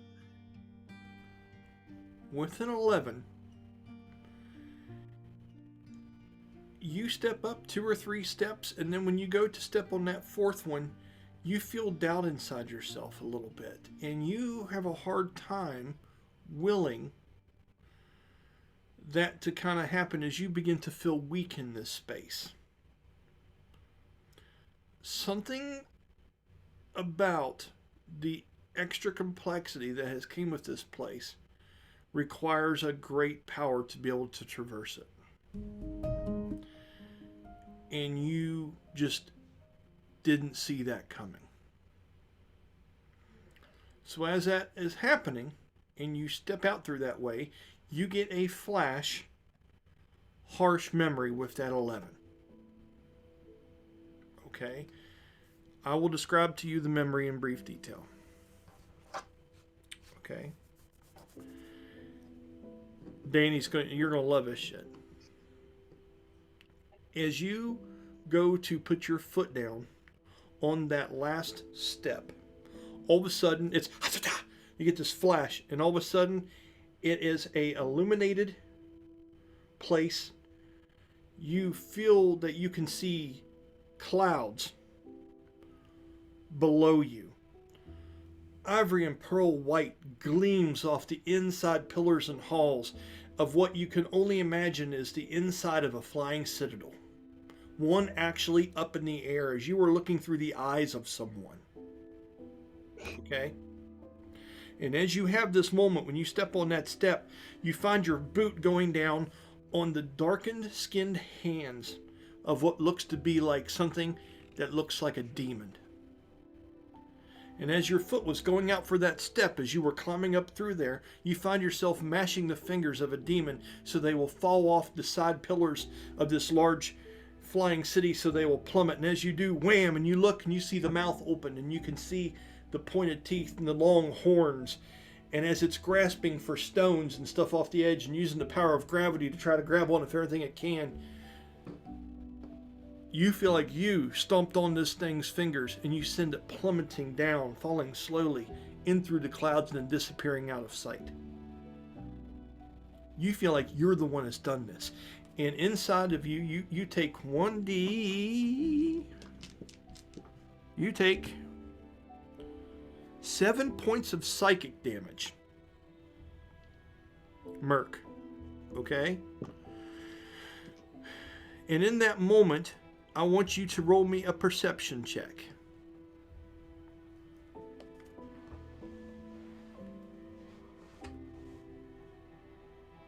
$17.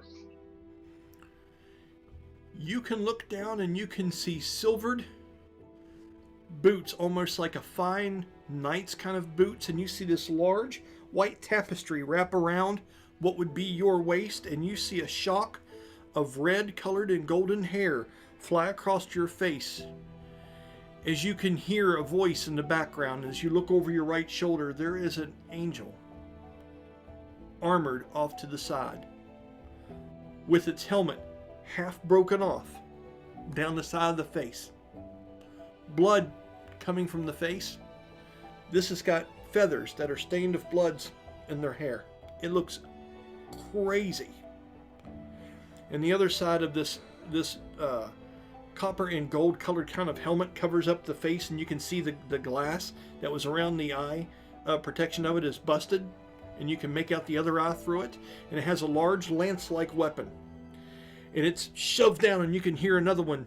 You can hear this roar come out from another demon, and he says, "They are climbing up from all sides. Continue further. I'll hold them off from here. Go!"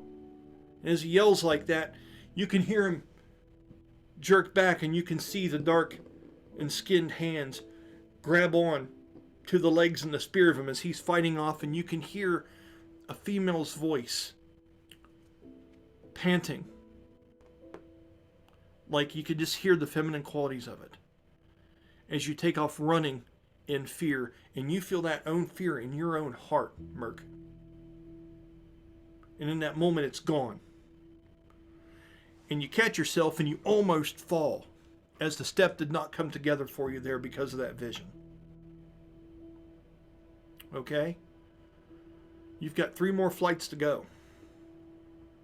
I want you to roll me another Constitution saving throw.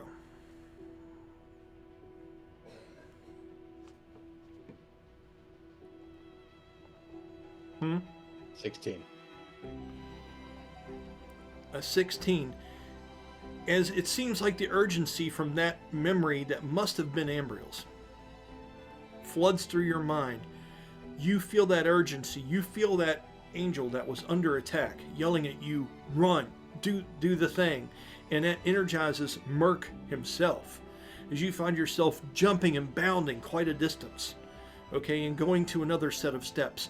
You seem to be okay as they form quicker under your feet now. That urgency is coming over to you.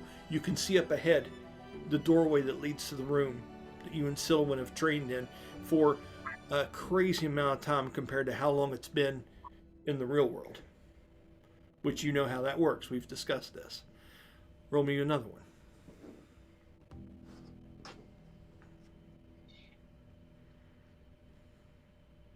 7. A 7. As you try to make another jump and you're leaping up, all of a sudden there's a flash. Once again, this time it's a little different. When you jump up this time, you almost feel as if you've perpetually landed and ran into a visible wall of force of some kind. Jeremy, as Mirk goes to jump up and slam, and all of a sudden there's pain, white hot, and you feel your face has been smashed on something in this area. You automatically want to panic. You're like, I'm going to fall. What was in front of me? When you open up your eyes, you look over and you look at the mess of long red and auburn hair down your face as you're laying on scorched earth. As you go to push yourself up, you're just almost too weak to. And you look over to the right, and you can see this flying citadel, the same one that looks like it was within this place, with flames shooting off of it, and you can hear the distant battles, and you can see the small silhouettes of spears and bodies falling off of it as it seems to be slowly collapsing in the distance. You can see pieces of it through the clouds and the smoke of the scorched earth below you. You feel like crying out, but for some reason you can't. And then the memory of the sharp pain hits you. And as you find yourself on the ground and you go to yell out and stuff like this, you realize you don't have any breath. You don't have words. And then all of a sudden a large hoof comes down and stands right beside your face. Just lands right in the ground and shakes. And you can hear this foreign tongue of what you have to almost imagine as one of these demons over top of you. And you can hear him saying these things, these cruel, slow words, as you feel a sharp pain into your back. You believe you've been speared and bound to the ground by one of these creatures.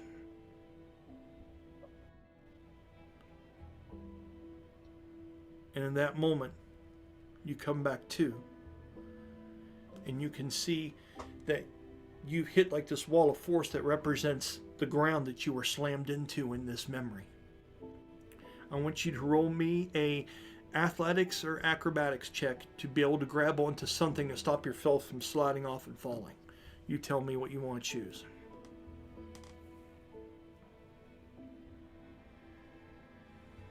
I think it's going to be acrobatics. Go ahead. What'd you get? Natural 20. Natural 23. 20.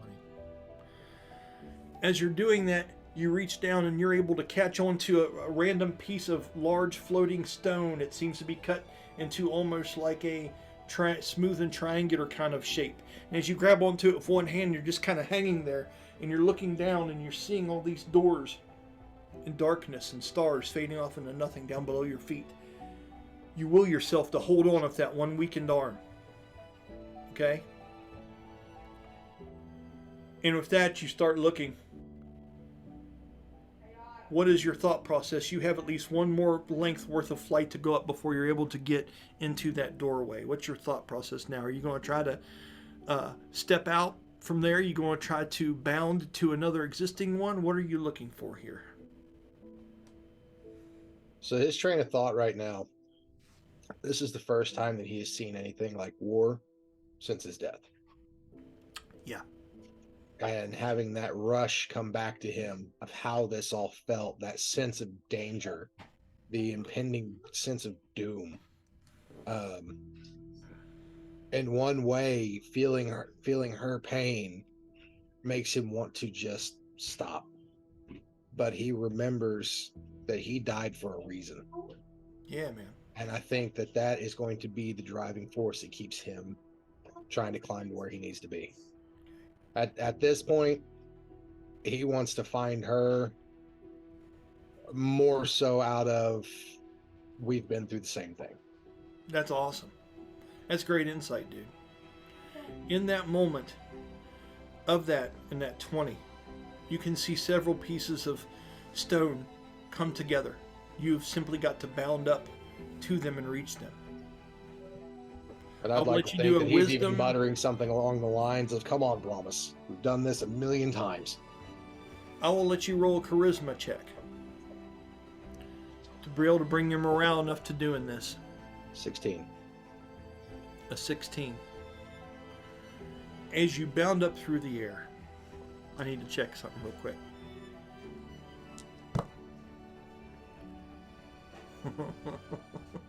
That's fucking crazy. What can I do with that?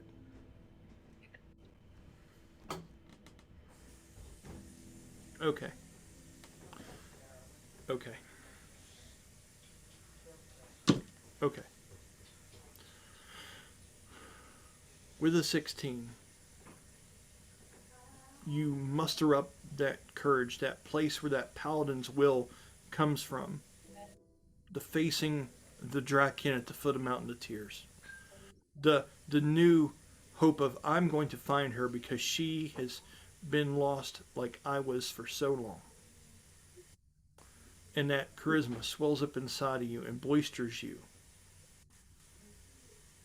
And you pull yourself up. And as you find yourself reaching out again,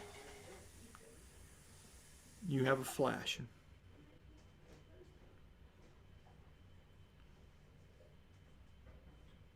How to describe this? As you're in space and you're going towards the clusters of stones that have seemed to form together, that would make you be able to reach the doorway to possibly help Silliman out, to bring her to you. For a minute, you lose yourself in weightless just time. And as you're in the middle of that jump, going up for those, one final last memory flashes. By the way, for that last one, when you fell to the earth, you took 5 points of psychic damage when you fell to the earth, okay?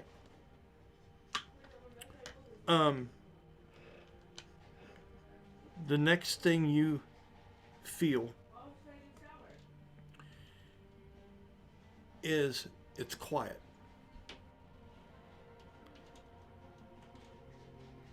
You're looking up in the distance and you find yourself looking at a seraphim that has been fallen and is somewhat in kind of a heap, laying amongst a bunch of angelic and demonic bodies on the battleground. You feel as if Ambriel was left for dead here. As you can hear the heaving of your own breath and you can feel the pain in your chest. Your legs are numb. You don't feel anything there. All you feel is the burns on your forearms as you're using them to crawl yourself across the ground, reaching out for maybe the one last safe place that you can go before you're just gone. And as you look back, you see a demon coming towards you with a long black and purple flowing robe off to the side of them. And they have their hand out. And they are scattering the earth and the broken pieces away from them, picking them up as if they're controlling it with gravity. And it seems to have in its hand a large black stone. It doesn't radiate any kind of glow. It looks like a large onyx gem of some kind. But he holds it in his hand. It almost levitates above his hand. But around it, the wave of force distorts things, almost like gas fumes when you're pumping the gas in the summertime. It distorts reality around it. And as he's coming over to you, you can't help but get the feeling that this being is going to take your soul and steal it. It's going to trap you in this thing. And as you reach out with your hand and you're crawling that much closer, your fingers touch the very familiar face of something that looks just like Brahma's. And as it does, and they touch, all of a sudden, you're back in reality. And you find yourself landing. And although it hurts Mirk to a degree, you find yourself laying, because of that 20 earlier, on a group of 4 or 5 clustered rectangular stones that you find yourself laying on top of like this, like you were climbing up a mountain, that leads you straight up to the door. You found your way, but you've also found a bit of truth. You saw something you never would have imagined you would have ever seen. Imagine how much more of that pain there is out there. I almost think that he's kind of overrun with a almost like a sense of guilt. He fought. He did what he was supposed to do. Mm-hmm. Promise was his reward for his actions. Yeah. The fact that this angel had to fight for her life, and if she hadn't made it, it'd be it. That was the only reason that she's there. Mirk has always felt inferior to avians, angels, that whole 9 yards. So now he's got that tinge of guilt, like, why did I get this? And she was sent to such a fate. Yeah. Why did Solaris allow you to remain in that and chose another one? How did that come to be? There could be a lot more to it. You don't know. Right. And that's the thing. It's like he's got it in his head. Like, he was deemed worthy for this, but he was full ready to give Brahmas to Solaris. Yeah. Yep. He exactly knew right. that he knew that was what was going to happen. And to be given Brahmas to keep was a surprise to him. So now this just kind of adds a layer onto the why. Yep. In that moment of clarity, you realize that you need to hurry. And although you've had these shocking moments of these revelations from Ambriel's point of view, you're at the door now. What are you doing? Going in and kicking open the portal. Okay. As you do, the typical way that you would do this is you can usually conjure and summon different things into these rooms that you've mastered, as they are kind of part of your own mental expansion. You can kind of manipulate these almost as if you could manipulate a dream or a memory. And typically what you will do is she would appear onto the side and come up through the stairwell that you create. So typically what you do is you draw the sword off of your side because you're ready to do practice, and you would draw that circle on the stone ground over there, and that would bring her to you. And when you go into this room, it looks like the patio outside of Ignatius's.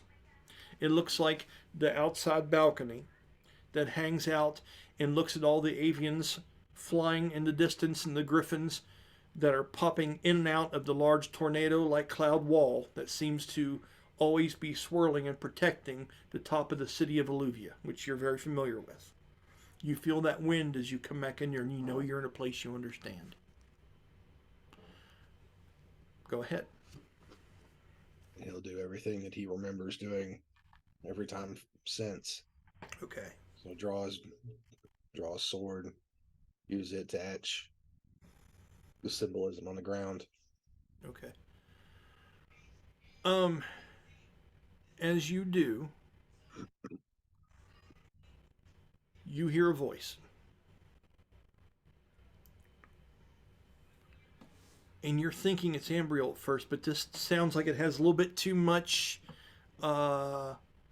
sarcasm to it to be her. And you say, You hear, That's a tall order. You may need a little help with this one. And you look over to the side, and it's the Valkyrie. What was her name again? Is it Velendal? And she has her helmet off, and she has her hair down. And she says, Are you sure you wish this? I am. Because there are things I can bring you back from, and oaths I can make you swear to Mirk Steelcrest. But where you are going and where you might be bringing these people with you, I am not permitted to follow. Welcome back to the world of the living, my friend, because when you go there, and if you do choose to go there, the death is real and it is final.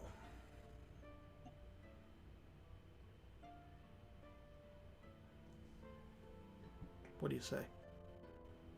For a great number of years, I held on to my oath of vengeance. I gave it up. I outlived my vengeance.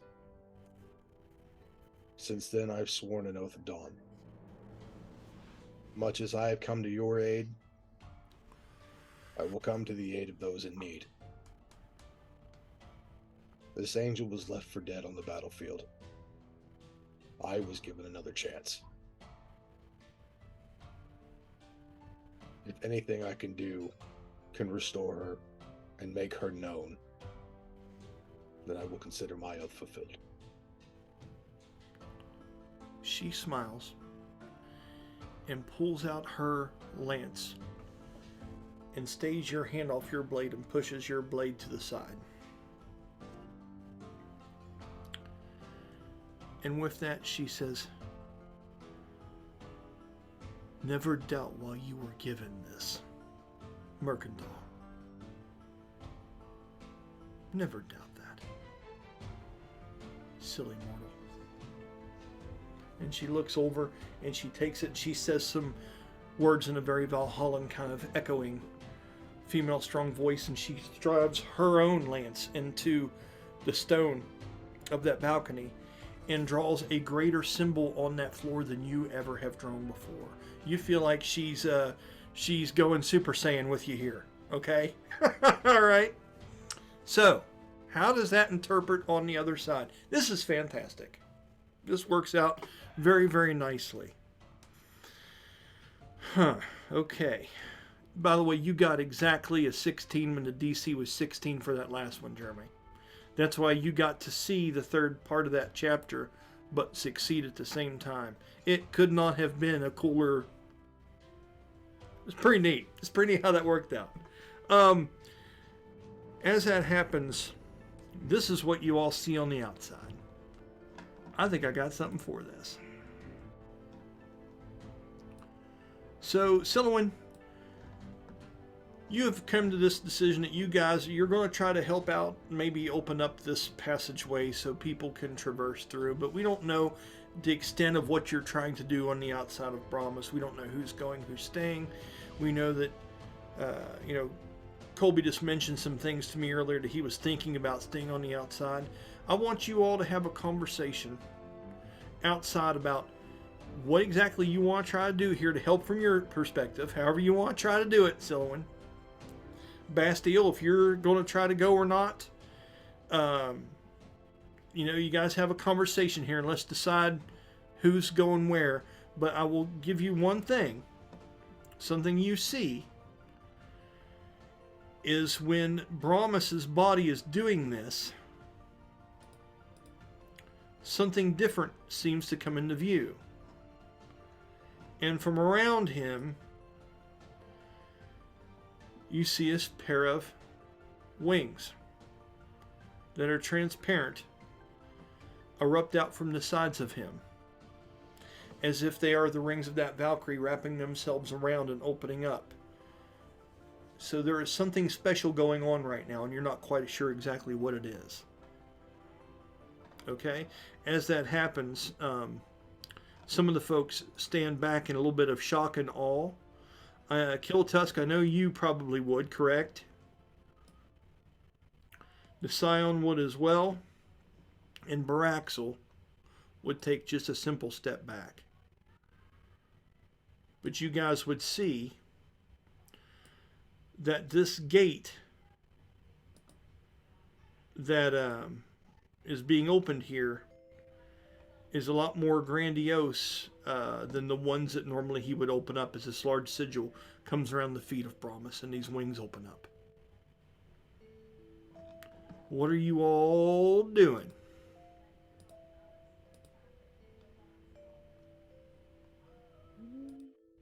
I think this is more so, I think, me speaking out loud first, to sort of share my thoughts.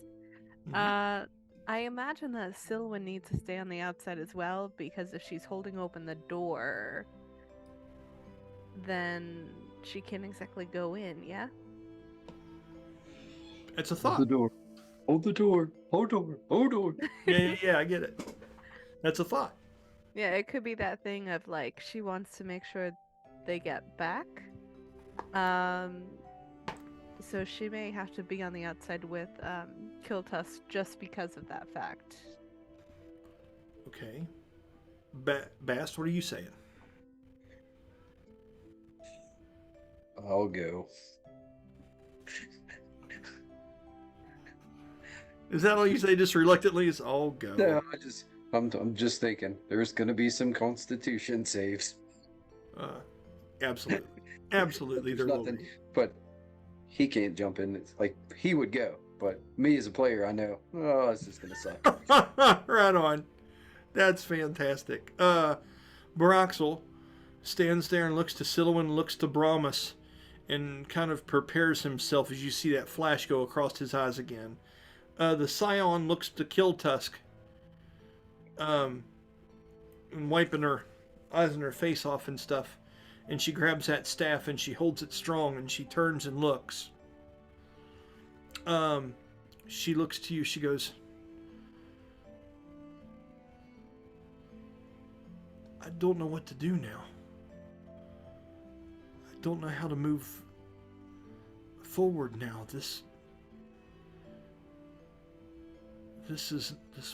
I'm not prepared for this. Kiltusk, what do we do?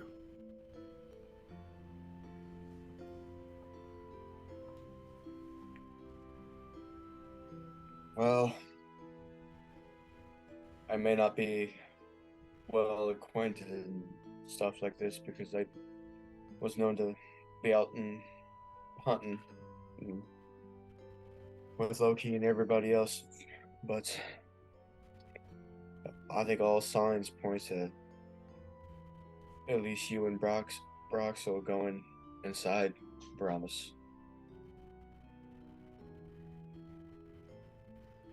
Okay. Roll a insight check.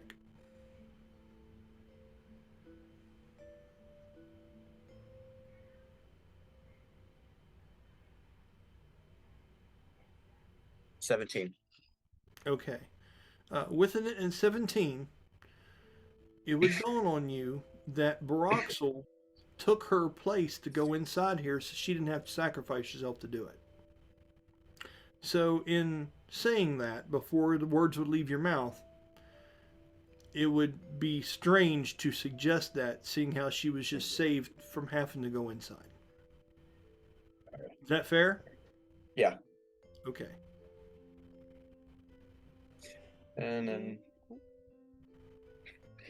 I guess he would say then I guess none of us were prepared, and I don't know what to do either, because this certainly isn't my part of the show. I think Silhouette may hear that, if that's okay, and Absolutely. kind of may just be go to kill Tusk. I think it may just be like, well, as you and Karsu as the young leaders, I think you two keep the domain out here, and Bast and Baraxel head inside to help Mirk on that journey, and I'll be the one holding the space between these two worlds. Okay. Makes sense. Kill Tusk, are you feeling like that's a good idea?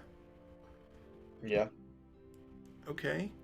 As Karsu is nodding and you're looking at her, you see a figure approaching from roughly the same direction that Baraxel was coming, in the distance. And as it's happening, you can hear metal hitting marble. Something is running at you all and coming in fast. Bastille, you notice this as well. Okay? And as you turn to look, Valdera is running into the room. Okay? As she does this, she gets to the front of the steps and she looks at all this, and she takes a moment and she just kind of runs up, and she's got some claw marks across her face. She's been bleeding a bit, but she seems happy. She has a smirk on her face, like she has just got to kick ass and work out some issues, and it was good. Right? She has that kind of vibe going on, and the hair's just kind of wet and slept down off the side, and you can see the 3 claw marks across her face on the shaved side of her head. And she comes in, she looks at Brahmas and looks up at all this, and she's like, the fuck? And she's just kind of looking around, and she looks over at you, Bastille, like, right? She goes, I hate to be the one to do this now, I suppose, but there's some shit going on outside you need to see. So, and she looks at Baraxel for a minute, and she sees the gleam in his eyes, and she kind of like,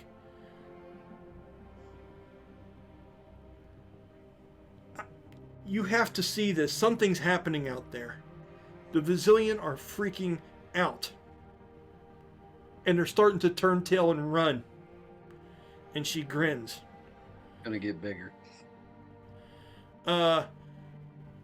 She puts her sword back into its sheath real quick, and she goes, well, come on! And she looks at you, Kill Tusk. What are you guys doing? Who's going in, who's going with her, and who's staying? What are you saying, Bast? We've got to rescue an angel to get this thing working.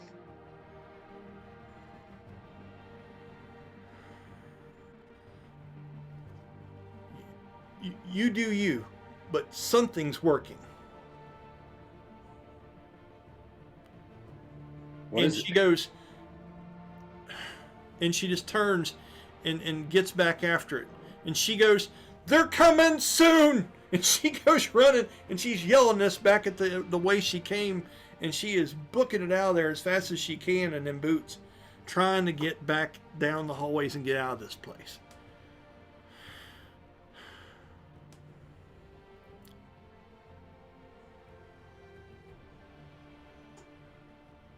Well, guys, what we Killtusk doing? is following her. Killtusk is following her. Do you with that, when you get to go, all of a sudden you feel somebody grab your arm, and it's Karsu, and she looks at you, and she looks back at Silouan, and she looks at you and nods. You all of a sudden feel yourself becoming light, Killtusk. And you feel yourself getting picked up off the ground as her eyes begin to illuminate, and the Scion grabs your hand and takes you, and you take off flying, literally above the surface. As she guides you by her hand, her power has levitated you all, and you all are booking it out that way, going after Valdera. Okay? No. Now, let's go ahead and get back to you. Silouan, as this happens and you've made this decision, you see these symbols start to trace up around Brahmas, the large angelic wings, something you've not seen happen before when this thing is opened. And you almost think to yourself, did I do this? Is this a me thing? You actually even look back to see if maybe that, you know how sometimes you'll do the spells and the other wing will come into, you almost kind of look back like, are we, and it's not. You still have the singular one. Go ahead. Real quick, I'll just add a visual to that of Please. like the little like hesitant of looking over, and then you would just see, I think from her perspective, like glancing over her shoulder, and then like her little like, if she has a wing nub, just like it like moving a little bit. Nub. And she's Awesome. like, "What? Okay, that one's not me. Nub is still there." That was it. And Bastille, you definitely see this. You definitely see this. As that's happening, this thing traces up off the floor, and you can see the stones, kind of the marble in here, kind of crack and fall away and fall into this void that's opened up. And through, marching up the stairways, you guys see Velendal, the Valkyrie that shepherds over top of Mirk. And as she walks up out of there, and she looks like a freaking badass, old school Norse mythology based Valkyrie. You guys have seen the image I've brought up with her before on some of the things that we've done when he was fighting in the Netherfall, and some of the scenes against the demons. That's what she looks like. She looks like a mighty warrior woman of almost platinum like blonde hair, a regular humanoid size, fairly muscular, and dressed in an old world way. This is someone that's seen battle. And as she brings herself up out of there, and you can see her lance coming out of the top, she looks over and she looks at you, Silouan. And she sees your glaive that you're hiding. And as you wave like that, she looks and she goes, "This one's not what you're expecting. Mercandal needs you. We'll discuss payment for this divine favor at some other time. As I may ask a favor of you. As payment for this passage. Do you agree?" Absolutely. Without hesitation, she says it. She comes over to you and she shakes your hand and does the forearm grab. And she does, and she looks across and she looks to Braxel. Braxel sticks his chest out and walks over, and he says, "I agree to your terms. I bring with me the soul of Yeota. Together we will find the angelic being known as Ambriel. For there is no one I cannot find in any lost wilderness, of any plane, of any place of existence. Not with her by my side." And she looks at him and she gives him a powerful nod. And then she looks over to you, Bastille, and she kind of gives you a funny look. She goes, "And you would be Bastille." Huh. would be Velendal. he bows. It's funny. I've heard about you. Sometimes I can hear Mercandal's thoughts in the way he thinks about your adventures. You're an odd one.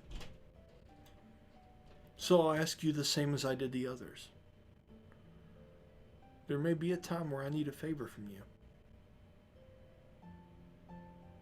And I can't tell you what that favor may be. But are you brave enough to face a fear you don't know the exact identity of?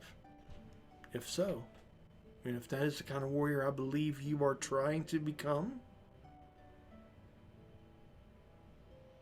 then this gate will also see you through to the inside of Promise and to the other realm. What is your answer? Draws a dagger and splits his hand and gives her blood. Okay. As you do... Okay. As you do that, she looks at you, she says, and she looks for a minute.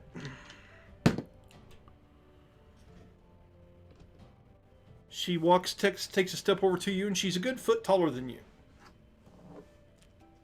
And she looks down at you, and she takes the dagger out of your hand. She goes, "It didn't have to be this complicated, but it's a good start." Trying to hold a straight face the whole time. Mm-hmm. And he looks and she looks at the dagger, and she hands it back to you.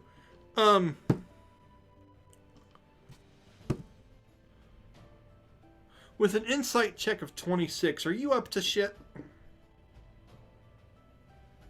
He's meaning yeah, but he was just giving her a show like, yeah, I'm not scared.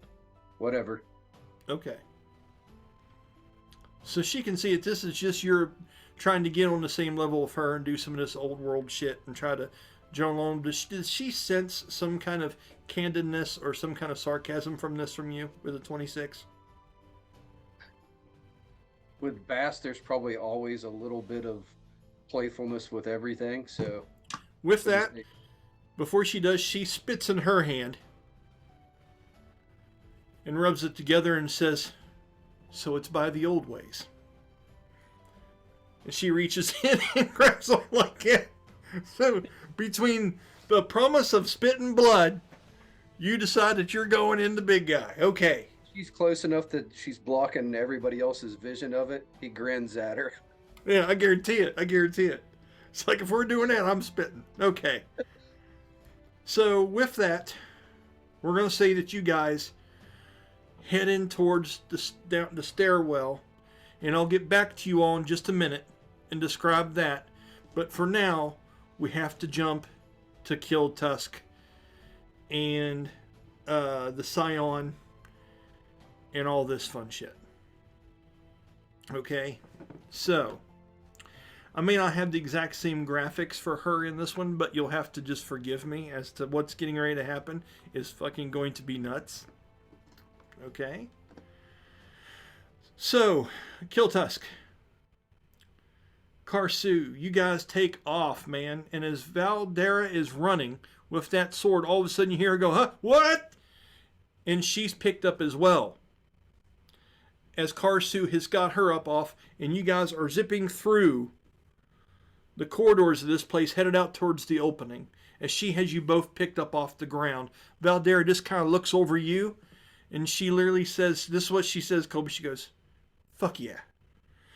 And she trolls her sword out, and every once in a while, Karsu will get you guys a little close to the floors and shit like that, and her great sword will hit the floor, and there'll be sparks shooting off in the darkness and shit behind you guys as you're just rocketing your way out through here, and all you can see is the reflections and runes that are glowing on Karsu, bouncing off the walls almost like a laser light show. It looks incredible. I hope you guys are getting the visual that I'm trying to represent.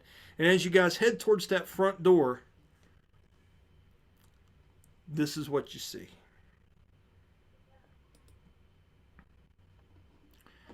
Now, the rain seems to have stopped, as now the light of day is coming out and the sun is warming this place up, which is something we were kind of worried about to begin with, if you remember that. There is a light rain going on. Just for theatrical purposes, I want you to realize that outside here, Loki was just outside the door. This was random chance. I didn't know you guys would get here, but you see some light rain falling here in the archway. Valdera flies out just for shits and giggles. Let me go ahead and bring your other characters into this, okay? Because I want to represent you all here. So the gang, let's get Killtusk here. Okay, make sure I've got it. Where are you, Killtusk? Just a minute, I'll find you. If I go like this, and I go resize, Killtusk is there. Okay, I just need to make you visible. Okay, I see it. So, okay, so Killtusk. And let's go ahead and do this. Let's go name. Bam. Let's go. Border just a second. We're almost there. I'm building you piece by piece, sir. There you go. Killtusk, you're back. All right. Let me move you over here beside her. Okay, just a minute. I'm going to put you back here. Okay. Okay, let's go ahead and put Valdera in front of you because that would only make sense. Let's take Loki and put him down here just a minute. Hold on. Back where he was. Okay, and now I have one more thing to do. Let me bring the NPC into this real quick. And where was she at? I think she was on down a little bit. Go resize. Where is she? Where is she? Just a minute, guys, and we'll get going on this, okay? Cancel NPC. Let's see if we can move her around and find her. There she is. Got it. Put her over there. There we go. All right, good deal. When you guys step out of here, the pyramid itself, this temple, is shaking violently. And as that happens, you guys notice all these Ravagers panic. And they start, you hear these words being said, not only by the Ozoman, but the Vizillion as well. And you hear the whispers of the words, Baka, Baka, Baka's coming, Baka. And you hear everyone shouting this out as if something is on its way. Okay? As you all step out, Valdera steps forward and looks up to the top of this structure. And as this happens, as this quaking happens, you hear this large eruption of stone begin to move. And you can feel, as you were inside the belly of this water temple, you can now feel that these large gears and water rushing through the stones underneath your feet. You can see water start to sprout out of certain holes within this place, as if some hydraulic system has been activated and put into motion. Quite possibly by the placement of the 4 medallions on the 4 totems and the energy coursing once again through the dormant seraphim inside. And as all the Vizillion, I'm going to fade them all off here, as they begin to run and flee. This is the scene that unfolds in front of you all.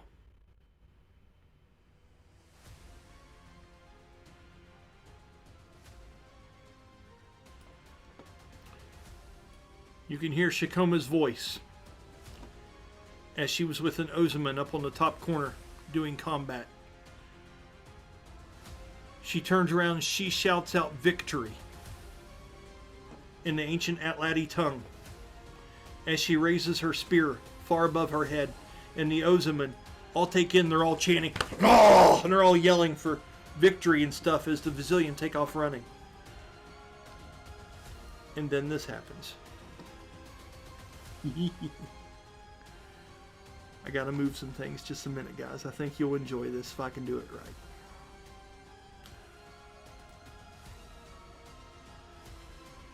Okay.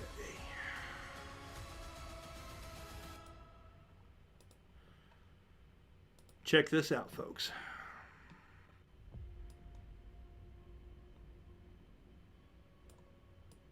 If it'll let me do it. I don't know if it will or not.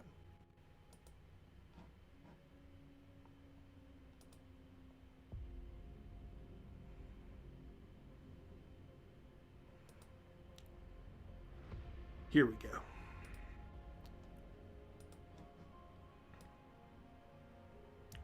The floor and the surface starts to open up on the top of the temple, revealing a massive entranceway in the center as the doors slide back.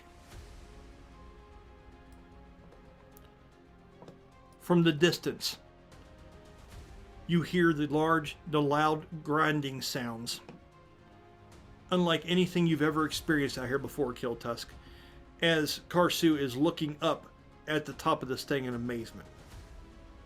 Okay? And from it, something starts to arise.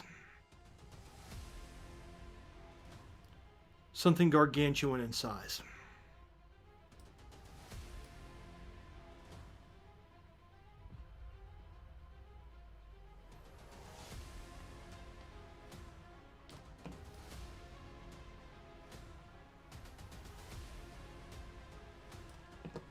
As it is the image of Baka himself, almost like a large construct, over 200 foot tall. Papa?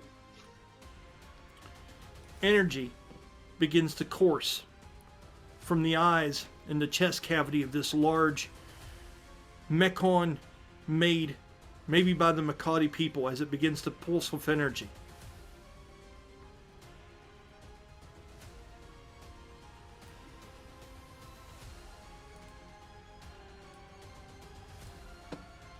As it continues its way up through. Just a minute.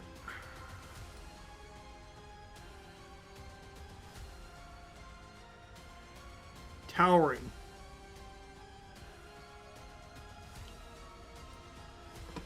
Over top of everyone. Large shadow drops. Just a minute. Let me find it here. There it is. Almost covering Shikoma as she looks up through it at the large being in front of her. Okay?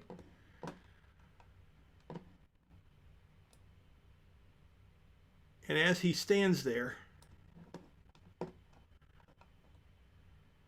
the head slowly seems to move to the left and right, kind of taking in the surroundings, as if it's trying to gauge why it's been summoned and what it's doing here.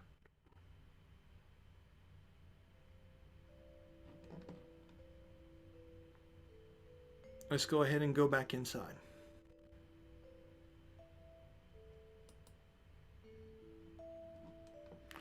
As this place is shuddering and shaking like crazy, as all this happens to be going on, you guys, are you descending down the stairwell? Okay. I've described this many times, but I'll give you another brief introduction into what it looks like inside of this place, because no map will do this justice. As you make your way down the stairwell, the Valkyrie slowly dissipates and fades out of existence, leaving nothing behind but the sound of her tapping metal boots on the stairs that lead down, and the whiff of several different ghostly-like feathers that settle down to the ground and then dissipate. As you look up above and the ceiling begins to close in and you see nothing but a large sky that's dark, full of stars. Or are they stars? Silouan, something's different here.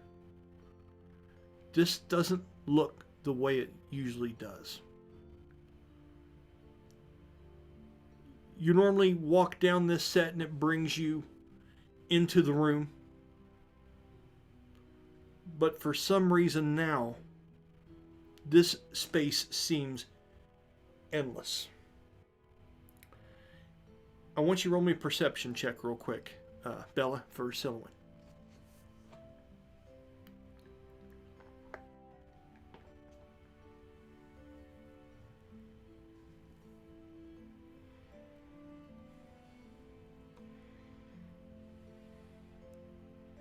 That's just a 12. A 12 is better than a 10. Upon closer observation, Much better than a 4. much better than a 4. Well done, Jeremy. These may very well, some of these look to be like doorways that are lit up. Not exactly stars and stuff as they appeared to be, and this is very strange. You know, this place reflects a lot of Mercandal's thoughts and memories and things, also with a combination of things that you have both discovered that are in here to be discovered, like things that were left for whatever angelic being was meant to live in this. But this is something new. Bastille, you're going through the exact same thing. This is otherworldly looking in here. You've never been in this place, and I don't know how many times Brahmas has ever described to you exactly what it is, but you didn't expect this exactly. From the look on Silouan's face, neither did she. And can I see that long hallway from here? Well, here's the thing. Where you guys are coming out, when you finally descend the stairs, you'll be coming out into the floor. It's almost like things flip on you. This place is very, very odd. And as things flip on you, you almost have to look at it as the, I hate to make this comparison because of pop culture, but Stranger Things, when they go through the portal, they flip on the other side. That's the way this particular one is as it comes up through this floor.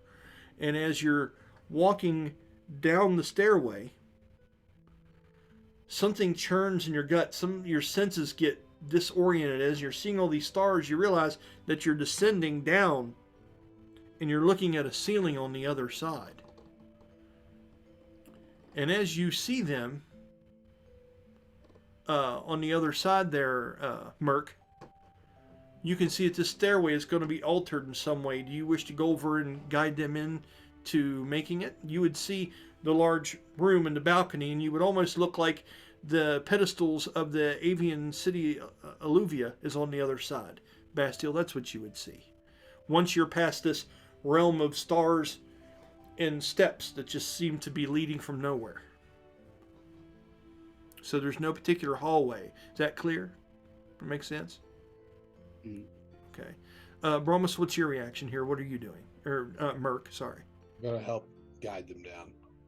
Okay. As you do, you would see him standing almost like you were looking at your reflection in a pool of water. As you would see the spectral form of Mirk, but it's more of a realistic looking Mirk inside this place. This is not the ghostly apparition version that you see on the outside, but more of him. It's odd, the color, the youthfulness of him, although he has the beard now. Bastille, you've never seen this before, and this kind of gives you pause. This is startling. And you would see him reaching his hand down towards you all as you're walking towards him from the other direction. It takes a minute. Actually, just for the hell of it, for me, guys, roll a wisdom checks to make sure that your senses aren't all fucked up by this. I mean, really. Or what do you think, Constitution? Just for the weirdness of the change of polarity and shit? I'd say Constitution. What do you think, Danny? Sure, since you already said it. Yep. Already rolled it. What was it? I got a 14 with Constitution. That'd be a 16. 16's okay. You'd already said roll before you said Constitution. So it's all good. So, how did you do, Silliman? You said Constitution, right? Yeah, I did. So I rolled a 16 plus 2, 18. You do fine. Did a great job. Baraxel seems to be going through with no problem, as he seems very stoic and looking around this place and trying to get a sense of bearing. Okay. I'll give you guys a moment to interact in this main room as you find yourself out on the balcony in a place that looks extraordinarily similar to Illuvia. Mirk, greet these poor people.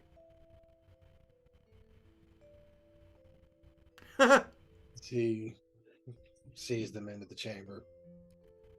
You see him put his arms out. Nice. Sylvan. Fast. You can bet that someone is absolutely going in for a hug. Yeah, guaranteed. Arms open, just immediate, just like. Okay. Awesome. And Bastille?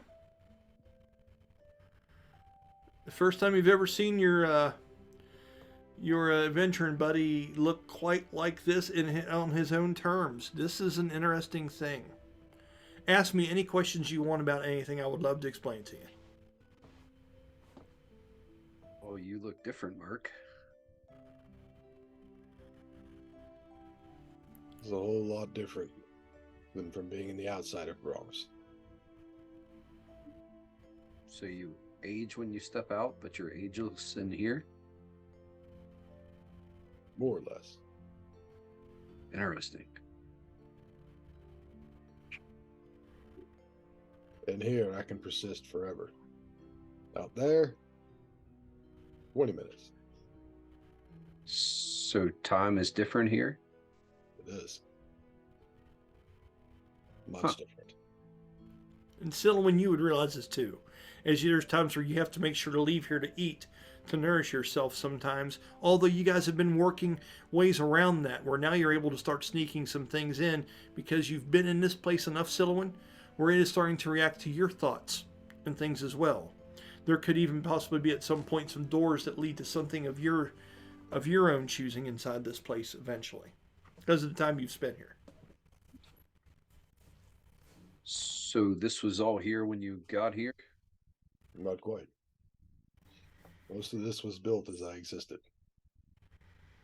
Once I took over Brahmas, it was more or less empty.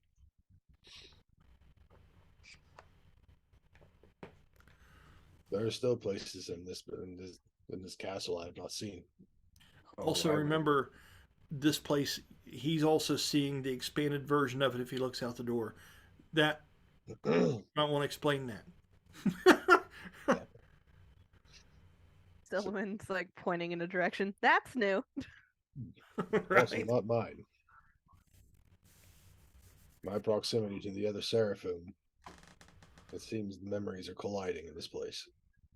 In your centuries with the gnome, you actually described this to Ranthelsack. I would have given a lot of gold to have seen his face when you. It's fucking huge. You're creating your own. Infinitely. But the angel's influence over Brahmas, the knowledge of who knows how many angels, the memories of however many, are all flooding this place. It's like a dream in the dream. One could say. You're basically you're like one of the originals, one of the Oranas. Well, I wouldn't give myself that much credit. If you're creating this inside of here. Memories and experience. It's what they do with our world. Bastille, when you say that, something catches your eye. And as you mentioned about him creating things in here, you look past him and you see this very strange look come across Bastille's face, Mirk. As Bastille, you look in the corner and something that there's no way that was there. How is that? It doesn't seem possible. Something's weird. You see a student's desk made of wood with a piece of parchment and a short pencil pushed up against a corner of the room, and you immediately recognize He starts walking towards it. that desk is the one that you've always had, that you keep referring to back in your memories. When you walk over to that desk, what do?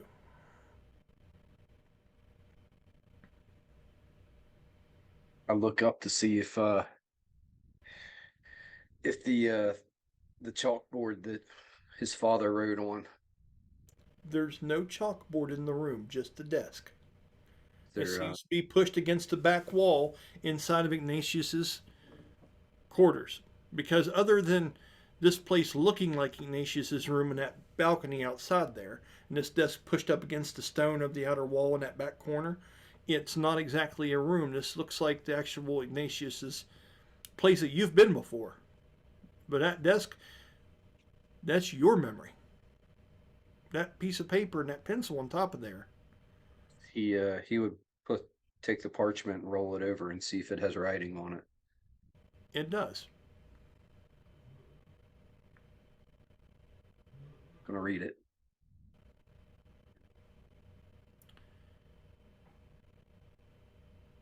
It says you're almost there. And with that, we're going to go ahead and stop tonight's episode.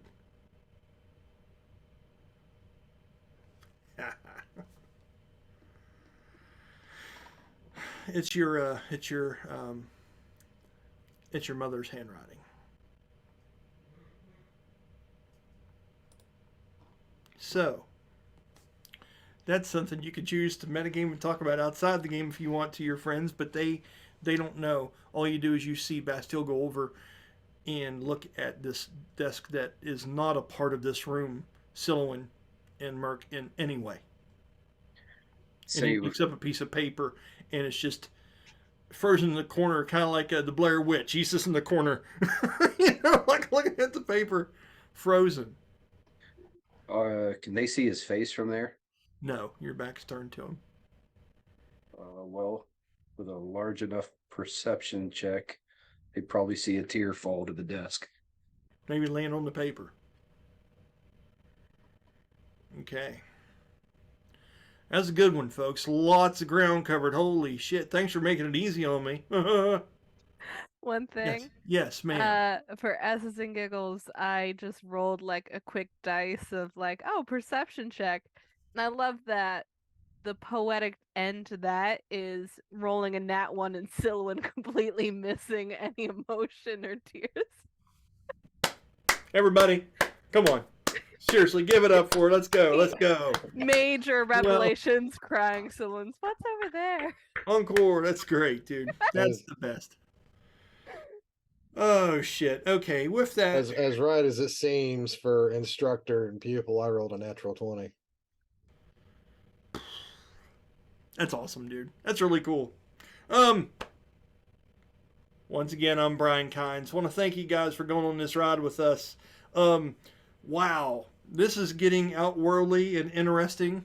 You know, one day we may just go hunt a monster again and do something pretty subtle. But for now, we have got ourselves in the perpetual shitstorm, and we will see how this goes. I'm entertained. I hope you folks are as well. We'll talk to you hopefully next Sunday. Until then, take care, everybody. We'll see you.